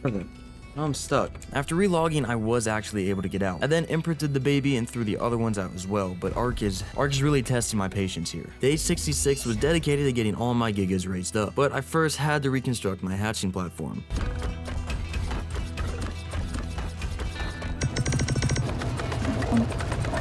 I then hopped on my mana and ran down to the green obelisk to kill a few things for all me as usual. Then, after filling up my trough, I whistled a couple of my Gigas to follow me for their imprint. And while they were slowly growing up again, I ventured out into the wasteland, and more specifically to the oily lake area so I could kill bigger prey for meat. Back at base, I filled up the trough with half of the meat I got and threw the other half onto my grill. Then after some of it cooked, I brought that into the trough as well so it wouldn't spoil as fast. So let's heal these guys up in the meantime, and then we'll level them as soon as they're fully grown. I then hopped on my owl and started healing up all the Gigas. And now I also have to make new saddles for all these baby Gigas as well. So yeah, more farming. More farming is in my future. I'm gonna go crazy. Anyways, the healing process continued into day 67. But my owl had run out of food by now, so I had to go get some more. So I pulled out one of my cryo Gigas that I had on my hotbar, and well, Oh my god, that's not a full-grown Giga. Okay, didn't know I had that guy in my pocket. there was, however, some free raw meat wandering about in my base. Who are these guys? With that little bit of raw meat now acquired, I hopped back on my owl and continued healing up the Gigas. I think I've only got a few more Gigas to heal. I did do a quick little meat run at the green obelisk again that may or may not have also included me borrowing some unpaid beaver tax. Anyways, I then ran back home and moved the last few bloody Gigas together and started healing them up. On day 68, they were all healed up, so the only thing left to do was to start leveling them up using questionable means. But before sacrificing baby Gigas in the name of progress, I wanted to go out and collect the 13 missing corrupted hearts to actually summon in the Forest Titan. Let's go get the rest of these corrupted hearts because I'm going insane sitting here, and then we'll level them just purely in the melee, and then let's kill this Forest Titan, man. I hopped on the back of my mana and I went out for my routinely stroll around the oily lake in the wasteland. There you go, here's all the corrupted hearts. Let's go level. Back at base, I grabbed all the metal that I had left in my forge, and all the hide that I had stored, and I flew down to farm up some fiber for all the Giga saddles. Then, once back up at base, I crafted exactly 8 saddles and put them on the Gigas, and then finally started the leveling process. Alright, start crying up these leveled Gigas. If we somehow fail this fight, you're never hearing from me again. On day 69, I got the last Giga leveled up. I then cooked some more raw meat on the grill, and I was now pretty much ready to go out there and kick this Titan's butt, except for one tiny detail. There was a raging meteor storm happening all over the wasteland now. Why, send it through the wasteland and try and make it into the sunken forest? I jumped up to a bridge on the edge of the sanctuary, and I looked at the sky for just about a minute before just sending it. Screw it. I kept looking up above me to make sure a meteor wasn't coming straight from my dome, and I actually, believe it or not, made it into the sunken forest unharmed. Okay, I think I made it. There was, however, one slight issue. You see, I did grab all the freshly raised and leveled Gigas, except I forgot to bring the other half of my army that was now sitting in my fridge. Oh, I left my other Gigas at base. Oh my god. Alright, well, I'll throw these guys out and sit here with them until they all wake up. With that batch of Gigas out, I waited for them to all gradually wake up one after another. I also waited for the cry sickness to go away just to be safe. I would really be sad if they fell into the map again. Okay, these guys are awake. If they die, I'm gonna commit some unspeakable acts of violence against a very specific but redacted company. For legal reasons, this is a joke. Anyhow, the meteor storm was over by now, so I headed back home to get the rest of my Gigas, and after coming back down to the forest, I threw all those out as well. I once again waited for them to wake up and lose the cryo sickness to avoid any Ark mesh shenanigans happening. okay, let's do this. I ran back into the cave and I started making my way through, and most of the journey was relatively peaceful, but then I got jumped by Perlovia in a tight corridor and literally everything started to go south. I'm cooked. I was quick to replace my Ghillie with flak, but a whole army of creatures rushed to me, and to make the situation even worse, my mana just jumped, leaving me down here to die. My mana dipped on me. My god, dude, it dipped on me. I could have gone back on it. Are you kidding me? What are the odds I can float through the cave? It was my only option at the moment, so I made myself a new set of flak and grabbed some cooked meat and then headed back there with Chonky. Now, once I was back at the scene, I saw my mana was chilling near the ceiling, safe from all the nasty things below. So I floated up to a small ledge so I could try to get back to it, but I literally got pushed out of there for no reason. I was, however, able to lose aggro on day 70, so I floated back up to my mana and I actually managed to land up there right next to it. Okay. However, I dismounted, sending me right back down to the floor. No. I was able to whistle both of my tames and grab my body while taking Perlovia and Terrorbird hits. So I then quickly hopped back on my Gasbag and we started fighting back. Come on, we're getting this back. Oh my god, this is cursed. After killing these pests, I waited until I could cryo the Gasbag, and then I made my way back onto the summoning terminal. It was a little bit contested with a few carnivores though, so I first had to kite them all away and kill them one by one, but then I got roared at by a Yudi. If I get dismounted and die, A Microraptor of all things appeared like the little nuisance that it is, and I got stuns off, resulting in another visit to the respawn screen. Anyways, you already know, I respawned back at base, but I didn't have another way of actually going back through the cave, meaning I'm gonna have to brute force my way through with a Giga. I still had one grown up at base besides the breeders, but it wasn't saddled, so I just had to make a metal hatchet and kill a bunch of creatures around the green obelisk just to scrap together just enough hide to make one Giga saddle. Desperate times call for desperate measures, I guess. Surely this is enough for the Giga saddle. After killing those, I could finally go back home and make the saddle. With the Giga now saddled, I cryoed it and I made myself a new flax head. I then hopped on the back of my snow house so I could set back out for the cave. Alright, if this goes bad, dude. Now that I'm here, I threw out the Giga and I left my snow owl by the entrance. Going into the cave, I munched through a group of Carnos and a UD with ease. This is so much better. I honestly wish I went through with a Giga the first time. It would have saved me a lot of trouble. Anyhow, I slowly fought my way through the entirety of the cave and I came across the terminal hall once again. Oh, they fixed the artifact. My mana was actively being ganged up on, but I slowly waddled my way over to it and I clapped all the creatures around it. Microraptors and Perlovius truly deserve a special place in hell. Anyways, after killing most of the creatures around, I grabbed my stuff and cryoed at my Giga. But I quickly changed my mind after seeing a couple of pesky Microraptors sprinting towards me. No. Microraptors. I'm leaving the Giga out, dude. Screw that. After getting rid of all the Microraptors, I could finally summon in the first Titan. Okay, let's do this. Honestly, I think I'm just gonna stay on this Giga. Pretty strong, doesn't have too much health in it right now. I think we're gonna wipe the Forest Titan though. Hopefully, at least, man. Only one way to find out though. I got teleported back to my army, so I quickly whistled them all to neutral and to follow me. And as the Forest Titan got closer, I sent them all in to fight. Go get him. Oh yeah, that's what I'm talking about. My Gigas were absolutely tearing through its health bar, but then I got dismounted for no reason. Luckily though, I was able to hop back on one of the Gigas, and a few seconds later the Titan literally evaporated. Got it. Oh my God, was that a lot of work. While my Gigas did manage to clap the Forest Titan, some of them were looking a bit bloody. Anyways, I cryoed them all up before noticing a beam in the distance, and that was actually the loot from the Titan, and the stuff I really need. Hold up, I didn't get the loot from this thing. Oh my God. Okay, I got the trophy. What tech grams did I get? I got the gauntlets and the leggings from the tech suit, as well as the teleporters and replicator, of course. I'll get more from the other Titans. I returned back to the crib and I threw out all my Gigas so I could let them heal up again. I didn't want to leave my base until they all woke up, so for the time being, I just sorted out my stuff. I noticed I got an awesome Mastercraft Ghillie chest piece blueprint, and I also got some Journeyman boots blueprint and a nice pair of crafted gloves. Bedding 10. Okay, let's farm this stuff. I hopped back on my mana and I waited for the cryo sickness to expire before grabbing up one of my Gigas. I also grabbed some fiber and hide and then headed out corrupted node farming.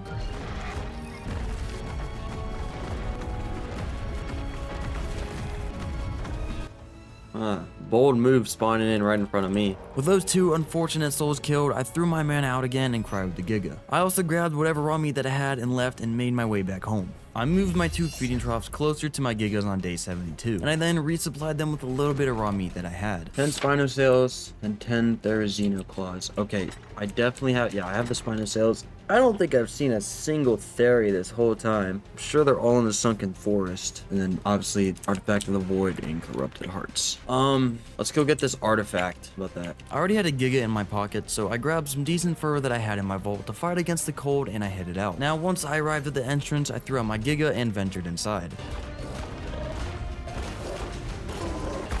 Alright, honestly, this cave is not looking nearly as dangerous as I thought it would be. Honestly, might deploy my mana and just get this done quickly. Because, it's day 72. I'm yet to make any tech. Haven't really done anything with all the wasteland stuff that was added. So I got 2 Titans to kill, all the Titans to tame, and then the King Titan to kill. Needless to say, it was time to lock in and hurry up. I swapped my Giga out for the mana and I quickly made my way through the rest of the cave. I very quickly found the summoning terminal, but I had to look around for a bit to spot the actual artifact. But soon I spotted a giant purple floating thing, so I dashed towards it to grab it. And that is the artifact of the void secured. I made my way out of the cave with ease and I started rushing back towards the city as there was now an active meteor storm going on above me. Alright, let me go drop this raw meat back at base to feed my Gigas, and then we're gonna go straight looking for Therizinos. And by the time we get the claws and corrupted hearts, hopefully all my Gigas are healed. And then as for the desert titan, not totally sure what to do yet, because I think the best way to kill it is to get a mech and just shoot it, honestly. Anyhow, I slapped the artifact up on a pedestal and I headed straight back out into the sunken forest again to look for Theris. Perfect, there's 2 of them.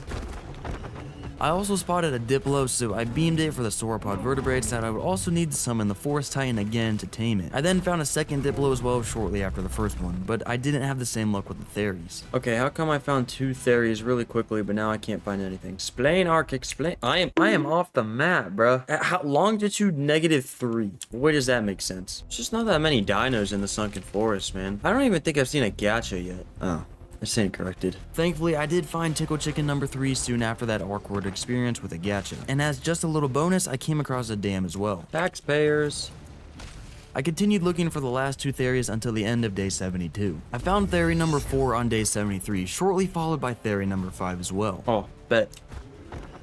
Alright, bet. Let's get out of here. Back at base, I filled the troughs once again before trying to repair my flak and realizing that my forge was completely empty. Oh my god, I'm out of metal. Okay, well, not a runtime. So I stuffed Spike into a cryopod and I flew back out into the sunken forest again on my Argy. And I still remembered some of the good metal spots from my last visit as well, so I got to work. I continued satisfying my metal farming addiction into day 74 until I had right about this much metal. Alright, that's a lot of metal. Head back home. Back at base, I transferred all 12,000 of it into my forge to get it cooking. I then ran over to my Gigas to see how they were doing health-wise before going back out to farm all the corrupted hearts on my mana. Alright, they're actually handing these hearts out like candy. This isn't bad at all. This would be even easier on an imprinted mana, but I've given up on that. Let's be honest. Yellow OC? I would do it, dude, but honestly, I don't think I have the time. We're in a time crunch before day 100.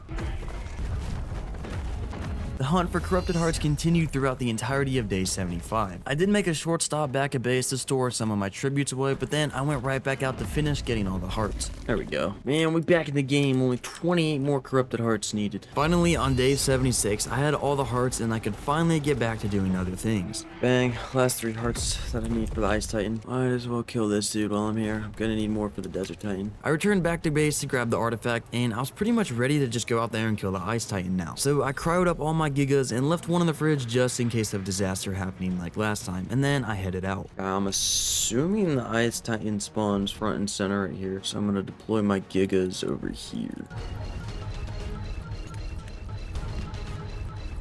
I once again waited for all of them to wake up and lose the cryo sickness. Okay, all the Gigas are deployed. I think they're ready to go here. Let's try and make it through the cave unscathed this time. Let's kill an Ice Titan. I then made my way into the ice cave, and I tried my best to stay airborne at all times to avoid any Prolovias lurking underground. Alright, let's start this man. I threw all my tributes into the terminal and started the teleportation, and I crossed my fingers. Hope everything goes to plan. As soon as we got teleported, my mana decided to dip on me once again, but I can't say I was surprised. But honestly, this is getting really annoying at this point. Get over here, bro. Just jump towards the Titan, man. Anywho, I whistled my Giga army to attack the giant beast while I kept the safe distance on my mana. But for some reason, only 1 or 2 of my Gigas were actually able to bite the Titan, while the rest of them were kind of just following the crowd looking at it. But even then, the Ice Titan did basically nothing, and it collapsed very, very quickly. Sweet. Got it.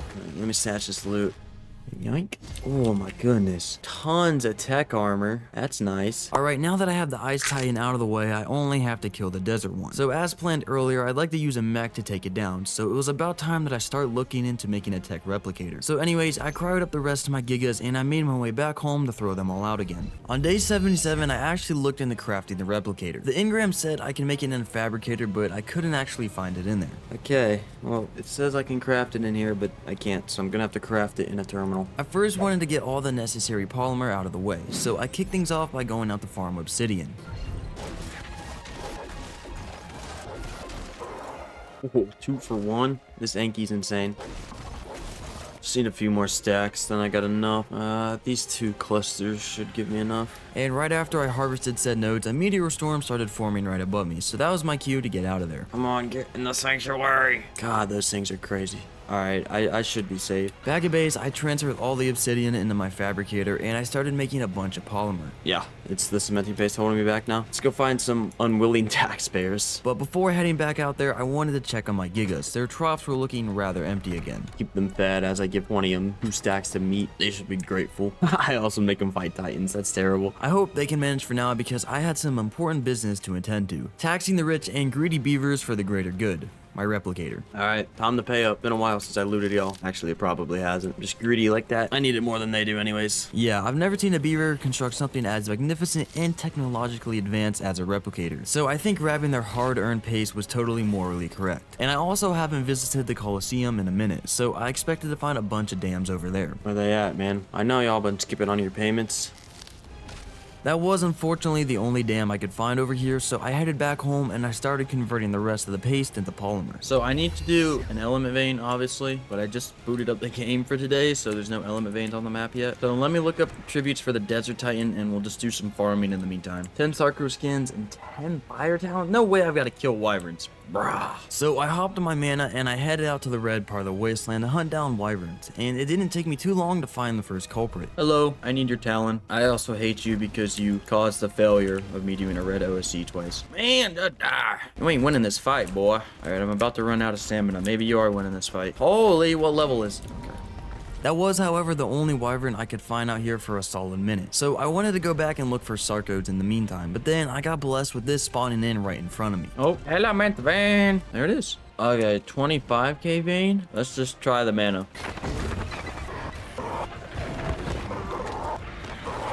As long as the middle node survives, that's all that matters, man. But, you know, I'd like these little nodes as well. Kitty, you can't come up. Anyways, I was just minding my own business, you know, killing the weak corrupted creatures that were trying to attack the element vein for some reason, as if they needed something from it. Oh, on book lot. I need talons anyways. Yeah, man, you're not even part of the thing. It's just a wild. A wild disappointment that just got folded. I appreciate the free talon though, nonetheless. Anyways, I continued to defend the element vein from fat racers and other hooligans, while also collecting corrupted hearts until the end of wave 5.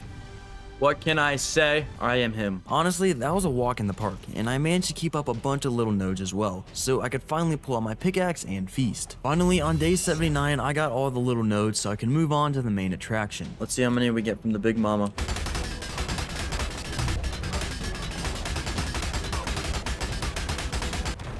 Sweet. Honestly, not as much element as I thought. But at least it was enough for my replicator and a few other bits. So I stuffed my mana into my pocket and I started floating back home on Chonky. And once back, I threw everything I got into my vault and I started loading up Chonky and Pidgeone with all the necessary resources required to craft the replicator. And finally, I grabbed the element, some cooked meat, and my mana before setting out to the King Titan terminal on Chonky first. After parking besides the terminal, I threw up my mana and I headed back home towards base. But I also spotted a couple of corrupted wyverns and I still need their talents, so I started throwing hands with one of them. But somehow I got set on fire twice in a row, so even slamming med brews didn't help me, and I was forced to fast travel back home, if you know what I mean. Anyways, after a quick visit to the respawn screen, I grabbed my backup Giga and I made my way back on Pidgeone. Once there, I saw my mana was still getting flamed by the wyvern, so I had to act quick. I flew close to it and I dismounted in a way I could jump right on the mana. I did sustain a light 3rd degree burn though, but the wyvern switched aggro onto my Argy. But I had to get away, as if I caught fire again, I'd very likely be turned into a crispy fried piece of chicken. So I dashed away to the other side of the hill. However, there was another wyvern waiting for me there. Oh! And speaking of crispy fried chicken, Oh, okay, there goes the Argy. That's not even worth. I was left on low health and still in pursuit, so I had to go back to base and commit respawn.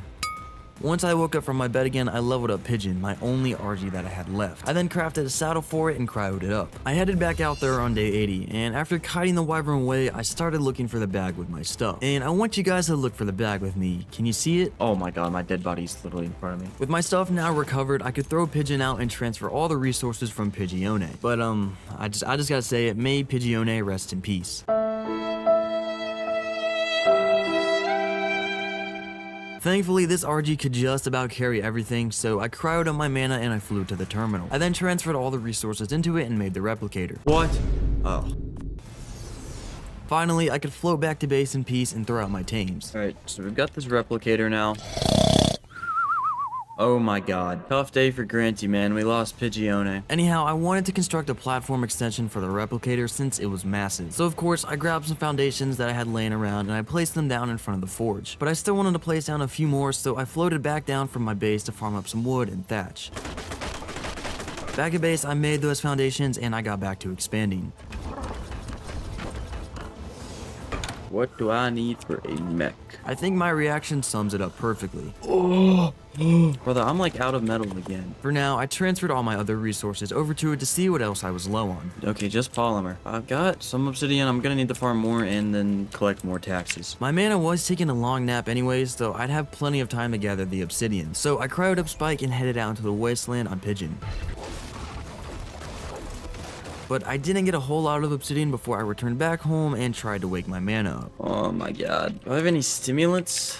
Can I make any stimulants? Since the mana would take its sweet time waking up, I decided to just hop on the back of one of my Gigas and go out to the swamp to collect Sarco skins that way. Oh, Sarcos, I am here for you. But I'd also like to take any free resources that would present themselves, such as... Oh, taxpayers. Oh, I bit the dam. Oh, no! Tell me it drops a bag. Top 10 worst moves of all time. And to make matters worse, there were exactly 0 Sarcos in the swamp, making my whole journey a big waste of time. Come on, man, wake up. I got things to do. Lacking on the job. I hopped on Berry Boy and I started farming up stim berries for stimulants as I was tired of waiting for this guy to wake up on his own. Wake up. The stimulants though might have been a bit much for the mana as it literally said I'ma head out and it started descending into the ground. Brother, where are you going? Anyways, after a bit of waiting around, the mana finally woke up, but I couldn't ride it for some reason. What? Imagine I cry sick it again. Thankfully not, since the wasteland was still getting obliterated by asteroids. So I remained in the city for now, and I started looking for Sarco skins down in the lower parts of the sanctuary where I actually knew that they could spawn in. Man, where are these Sarcos at? The prophecies. Oh, I was like, the prophecies foretold that they would be here. I also had a look around the Coliseum to see if any new beaver dams had spawned, but the beavers seemed to get better at hiding from me. But the same cannot be said about the swamp beavers though. Knew I spotted the taxpayers. Alright, let me go out into the desert cave, because I think Sarcos might actually spawn in there. I made my way over to the desert dome and inside the cave, and I headed right in as I'm pretty sure there weren't any Prolovias or Microraptors in here. Hold up, now that I have a replicator, I don't need to farm hard polymer. I can just get it from these mantises. I am about to clutch up Chaddington. So I killed a couple of them for a bit of polymer. But on day 82, I actually headed back home so I could grab my chainsaw. Where is my chainsaw? Sweet. I'm gonna bring some extra gas, just in case. Equipped with Ark's technology, the greatest polymer harvesting tool of all time, I returned back to the cave to stock up on polymer, obviously.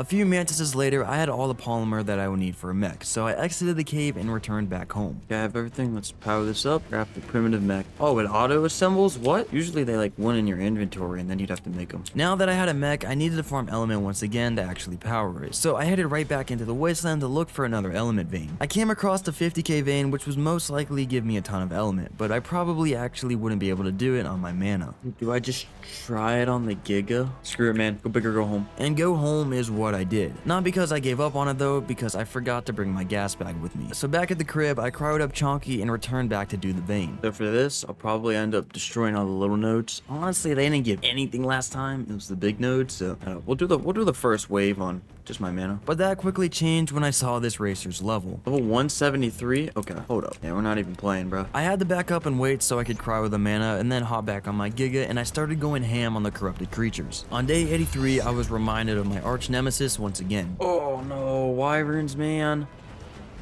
These wyverns are literally my worst nightmare, man.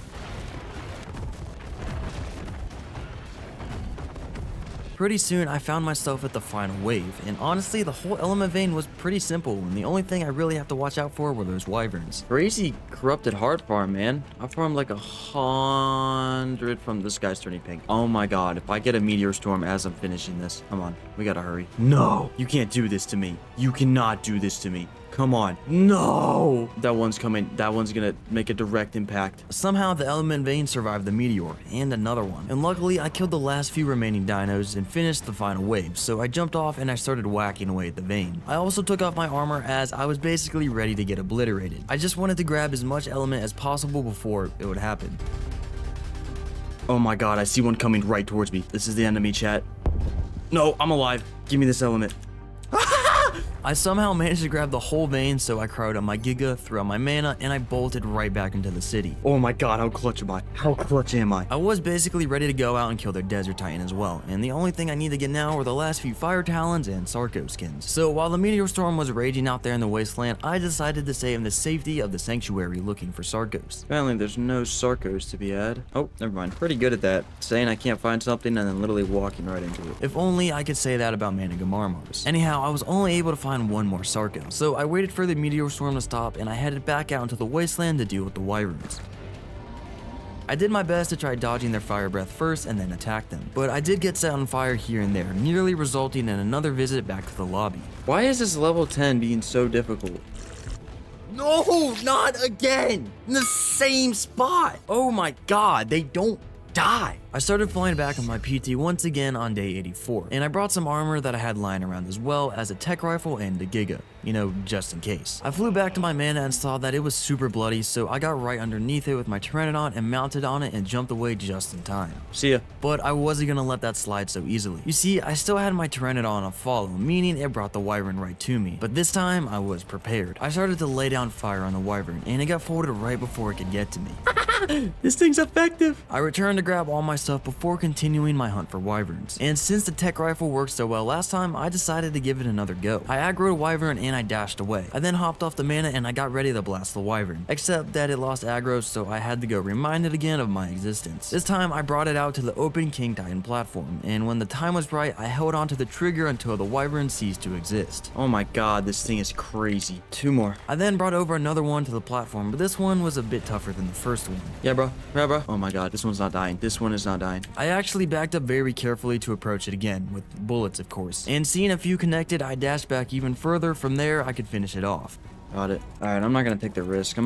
I need 1 talon, but I'm gonna go back home and heal this guy up and myself. So I returned back to the crib, but I couldn't see my owl anywhere. And looking at the tracker, I spotted it all the way up in the corrupted area, so I'd have to go on a little rescue mission soon if I wanted to heal up my mana. But before heading out there, I killed a couple of the trikes just below base, and I noticed a mighty lootable dam just chilling in the river beside me. Anyways, it's time to retrieve what is mine. And no, I don't mean the taxes. This time I actually mean my owl. I arrived at its supposed location, but I couldn't see it anywhere. Oh my god, don't tell me. Is it in the mesh? Dude, I bet you my owl was in the mesh. I was pretty sure it was just deep down in the mesh, but then I actually remembered exactly where I left it. So I dropped down into the sunken forest and I made my way over to the cave. And there I found him waiting for me just where I left him. So I healed up my mana before stuffing the owl into my back pocket and heading out to get the last wyvern talon. I then landed on a hill and I quickly laid my eyes on a couple of wyverns. But what I didn't expect though is for a third one to come out of nowhere and blast me and my mana. Whoa! I ran away to safety and decided to find a different one, as I was not about to deal with a group of 3. But kiting this one away was a bit tougher than the last one. It kept losing aggro, but it eventually landed and I could beam it with my tech rifle, getting the last talon. Am I him or am I him, chat? I dodged that perfectly. Thank god that's over though. I made my way back home on day 85. Fighting those wyverns had completely drained me of all my medical brews, so I grabbed some berries from Berry Boy and I made a few before going out to farm more. Now, with a decent amount of Tinto berries farmed up, I returned back up to base and I made a bunch more medical brews. What do I need? Six more Sarker skins? Yeah. That being said, I went out to look for them on my mana, but I couldn't find any in the lower parts of the sanctuary nor the swamp. So I ran right back down to kill all the capros that I could find. Now, all I had to do was wait and pray that enough Sarkos would spawn in so I could finally take on the Desert Titan. On day 86, I went to check on the tiny central swamp of the map. Man, I haven't seen a single Sarko in the little swamp, bro. I'm saying this to try to get one to spawn in right in front of me, but it is truthful. I have not seen one. Enough time has passed now for new creatures to spawn down in the trench below the Colosseum, so I returned to scout the place. And sure enough, I came across not 1, not 2, not even 3 or 4, but 5. However, the last one proved to be a slight challenge though, as it had a few other buddies that tried to run up on me. No! I pulled out my tech rifle and I started blasting, but it was already too late.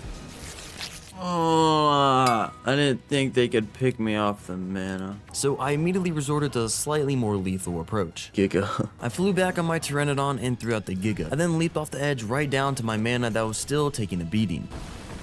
I'm not taking any chances, bruh. These megalos are a weight. After getting my stuff back, I hopped back on my mana and I looked through his inventory where I found the last Sarko skin that I actually needed. Oh, I got all my Sarko skins. Beddington. I also grabbed all the raw meat from my Giga before cryoing it and the PT and then heading back home. Alright, let me cryo up my mech here, dude. I'm honestly wondering if this tech rifle does more damage than the mech. So I'm gonna have to experiment. I think I'll be able to do that safely. And then we're just gonna grab pretty much all the element. I mean, no point in not taking all of it. I also grabbed all the necessary tributes minus the artifact. I then healed up my mana and cooked some meat before heading out. Yeah, I'm pretty sure I stand right here and I can shoot at the Desert Titan and it can't kill me, I don't think. Very, very much I think. Anywho, I headed inside the cave and I grabbed the artifact, which will look really cool by the way. This is a sick looking artifact. Artifact of Chaos. I transferred all my tributes into the terminal and then I summoned the Desert Titan, but my mana ditched on me as usual as we got teleported. Oh my god. I quickly jumped up to where I supposedly wouldn't get hit, and I started shooting at the Titan with my tech rifle. Some of the shots connected as it got closer, but then I got targeted by the lightning, so I had to relocate. Where's the spot? It's gotta be over here. It's gotta be this one. I landed on another hill, this one being even further away from the floaty Titan, but there was no way I could hit it from all the way over here, so I'm gonna have to go back and confront it face to face. Hello. Surely this pillar's gotta be safe. It was safe alright, but once again, it was way too far for the tech rifle. So I pulled my mech out of my pocket and aimed its Glock at the Titan and fired. I think it's too far. Alright, screw it. I got closer and started blasting it, but I couldn't see the damage numbers just yet, so I had to wait for the Titan just to fly a little bit closer to me. Oh no, I think my tech rifle does do more damage. Hold up. Yeah, my tech rifle does do more damage. It was a bit stronger than the primitive mech, but landing the shots definitely wasn't easier. And then I also had to worry about the lightning, and some other questionable things that fall from the sky apparently. Okay. So I continued shooting the Titan with my mech while it was far enough away, and when it got closer, I hopped off and continued shooting it with my rifle.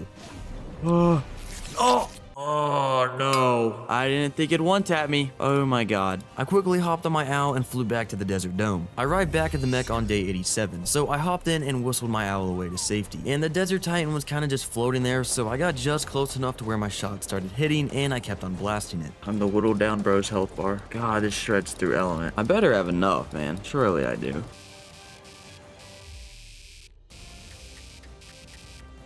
Over halfway. Gotta run out of element here soon. If I make a little dash for the body, it seems to be frozen in fear. Oh my god, my body is in the mesh. Well, there's only one way to retrieve my stuff from the mesh, and unfortunately, it does involve using the ghost mode. Straight up in the mesh, bro. With my stuff now secured, I hopped back on my mech and I continued blasting the Titan while it stared off into the oblivion. It was most likely admiring the sunrise that was going on behind me, and if only it knew the walls are a simulated hologram and not real. Anyways, it eventually succumbed to all the pain of endless beam shots from my mech, and the fight was now over. Got it. If we could call this a fight. So it's about, I think, just over 100 element to take that thing down. I guess not terrible. I flew down to grab the loot, but it was honestly pretty mid. I got a bunch of expensive tech blueprints, but no crafted tech pieces that I could actually use right now. While I'm here, I'm gonna farm an organic polymer to repair my Ghillie. But I first flew up to get my mana. I then parked it just outside of the cave and threw out my Giga to run in and mop through everything in the cave. I then hopped off to gather a little bit of fiber to repair my Ghillie armor. Now with that fixed, I exited the cave and returned back to the crib to sort out my stuff. Okay, time to refarm tributes to tame the Forest Titan, the Ice Titan. I don't need to tame the Desert Titan, man. I don't think I'm gonna need it to fight the King Titan. Honestly, I don't feel like doing it. And yeah, there's no way I'm about to kill another 10 wyverns and die 7 times while doing so. So just the Tyrannosaurus arms and sauropod vertebrates. What are we working with? I still had 8 Rex arms, so I would only have to kill 1 more. So that being said, I headed out to scout the wasteland, and I quickly ran into a group of Brontos, so I gave them promotion into the afterlife. I also noticed a corrupted Rex minding its own business, so I made a quick deal with it for its arms. I then also needed a few more sauropod vertebrates, so I started heading into the sunken forest in search of Diplos. And it's a good thing I did, as a meteor storm appeared right in front of me. Unfortunately though, I wasn't having much luck actually finding any Diplos. I really didn't think it would be so hard to find them, considering the fact they're just as fat as your mom. Anyways, I waited for the meteor storm to fade, and I continued the search for Brontos out in the wasteland instead. Just like that, I had all the tributes ready to summon the Forest Titan once again. And I'm actually gonna tame it this time, so on day 89, I started preparing to head out into the sunken forest once again. I'm definitely bringing a Giga to get through the Forest Titan cave, man. Never again. Never letting that happen in again. With a Giga in my pocket, I hopped on the back of my mana and descended into the forest. Once I arrived at the entrance, I cryoed up my mana and popped the big boy out to clear the way.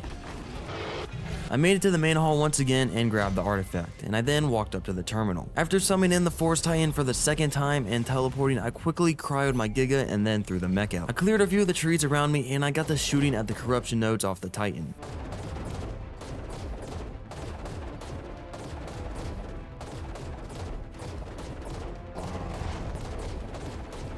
I did get dismounted a couple of times by this giant Groot looking dude, but I quickly realized which of his attacks that I had to watch out for. Finally, on day 90, after a ton of shooting and dodging, the Titan's right arm fell off. Finally, oh my god. Make sure to save the game for that. I think I've grown a beard, man. I'm near 50 years old by now. Oh my god. And surprisingly, his other arm fell off much quicker than the first. Yes. So now it's time to light up his face. And then it finally happened. After what felt like 3.5 centuries, the massive Groot planted his face in the ground. So that means I can now go up and make him mine. Yes. My god, it has half of its health. Hey man, wake up. Wake up. Oh. Man, we up. I jumped off this ancient beast to pick up my mech and I started heading out of the sunken forest, which looked something like this. This thing has a turn radius of 17 semi-trucks, all moving right behind one another. At least it started healing somehow. Very slowly, but very surely. Anyway, I then threw out my mana to scout the area and see exactly how to get out of here. With the path mapped out on day 91, I returned to the Titan and I slowly started to waddle out of there.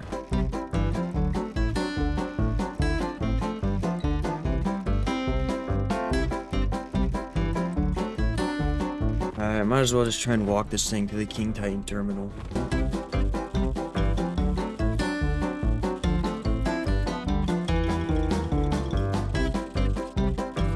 Finally, after a little bit of fighting and a lot of walking, I made it up to the King Titan terminal on day 92. But before heading out of there, I had a quick peek into the terminal to see what tributes I need to actually summon the King Titan. And now a Meteorosaur had also appeared again, so I bolted back into the sanctuary and to my sweet home. Gonna have to make up a bunch more medical brews to tame the Ice Titan here. So it was Berry Boy's time to shine again, and most likely the last one.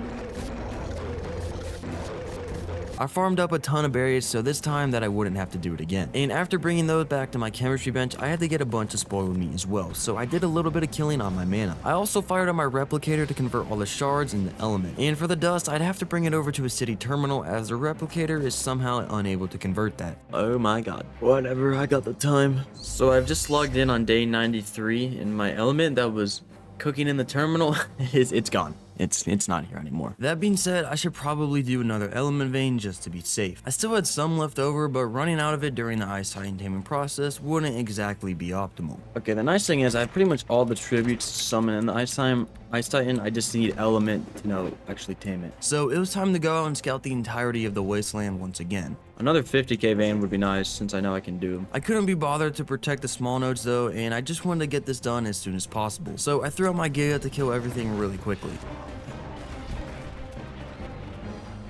Gonna leave the mana there to kill Dilos and stuff. I keep fighting them drop.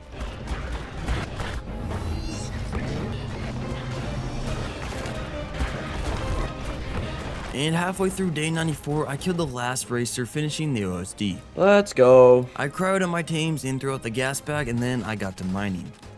Yeah, not a ton of element. Anyways, I floated back home and looked into my vault for some fur armor, as the snow dome tends to get cold as it's the snow dome. Ooh, sweet. Other than that, I was basically ready to go out there. I grabbed the tributes, threw out the mana, and made my way over to the cave. And once inside, I flew right past everything, grabbed the artifact, and summoned in the Titan. Now, after teleporting into the dome, I threw the mech out and the 3-century-long taming process could begin. What? Dude, he just jumped backwards.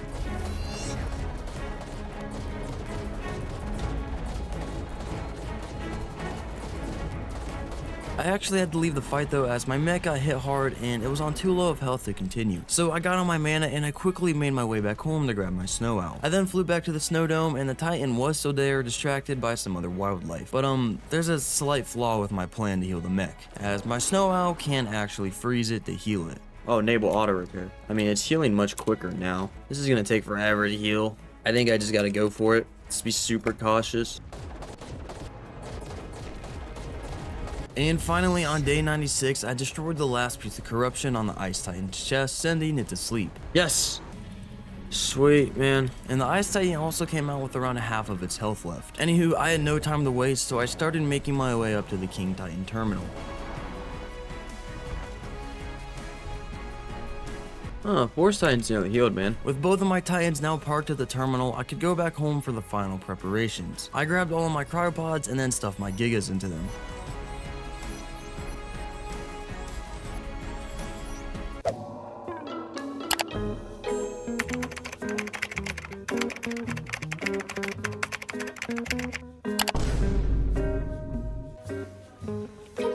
Let's say one of my Gigas weighs around 10 tons. So with approximately 180 tons of pure mass in my pocket, I returned back to the terminal to throw them all out again. I of course waited by them until they woke up and lost the cryo sickness effect. Then I could get back to the tribute grind. So I made my way over to my favorite spot, the Oily Lake, and I got to killing for those sweet corrupted hearts. The corrupted heart farming continued and lasted throughout and all of day 97 as well. And the corrupted heart farming also continued into day 98. And after killing countless corrupted creatures, I finally had all of them that I needed. Got all the corrupted hearts. So I think I literally just need to get 2 Titanoboa venom. And for that, I traveled over to the desert dome and into the cave, which usually has plenty of snakes around. Okay, I got it. I have all the tributes. So I made my way back to my sweet home for the final preparations. I repaired as much as my armor as I could, and I made a few more medical brews, as you can never have enough of those. And I also cooked up some meat as well. Now, just like that, I'm ready to take on the almighty King Titan. So I went up to the terminal and saw that my Ice Titan had also healed up a decent bit. I then loaded up the terminal with all the tributes just to make sure I had everything. And then I waited for day 100 to roll around. And then day 100 rolled around. So now it's the moment we've all been waiting for. Will I be able to take down the mightiest boss of them all, the biggest, the fattest, the most enormous behemoth of them all, the King Titan? Or I'll probably be stomped into the ground, crushed by the absolute mountain of a Titan. Well, there's really only one way to find out. See that in the top left corner, right up there? That's day 100. It is time to fight the King Titan. Now, I didn't get to do everything that I wanted to do in these 100 days, but I did quite a lot, so cut me some slack. Okay, so Mana, you've been good to me. Wish I had an imprinted one. You're staying here. I hopped on the Ice Titan and I whistled attack on the King Titan. Gigas are going to get it. Quit walking back. Okay, and the Force Titan now. This is good. Seeing my Gigas run in and start dishing out some serious damage numbers made me go in as well. Oh, it's getting shredded. I gotta get in there. Also, a whole element vein spawned in right behind the Titan for some reason. Man, he's looking mighty powered up. Oh, I'm not hitting him. Let's get him from behind. Pause. Oh, there goes the Titan killers. A bunch of those Gigas are raged. Are they gonna start fighting each other? Okay, why are we not doing any damage, chat? Yeah, for some reason my 2 Titans couldn't deal any actual damage to the King Titan. Force Titan isn't doing any damage either. What? A bunch of my Gigas were still alive, but there was no way they could hit the Titan anymore. And my Force Titan was kind of just standing under it, tanking hits. Hello? We're not able to damage it. I could move the Ice Titan around in a rather strange way, but that was about it. There was nothing else I could really do. Yeah, we can't damage the Titan. No, dude, this is so cooked. Are you kidding me? We can't damage it. It's immune. Are you kidding me? All this way? Not all this way just to die like this, man. Then all of a sudden, we started dealing damage to the Titan once again. However, by that point, an asteroid was coming down right on top of my head. No! Oh my god, man. It was glitched. We should have wiped the floor with it. I have gotten arced so many times in this video. This is not how I wanted to end the 100 days. Are you kidding me? I mean, I guess you can't win them all, but I was definitely supposed to win that. I guess Ark had other plans. Bruh.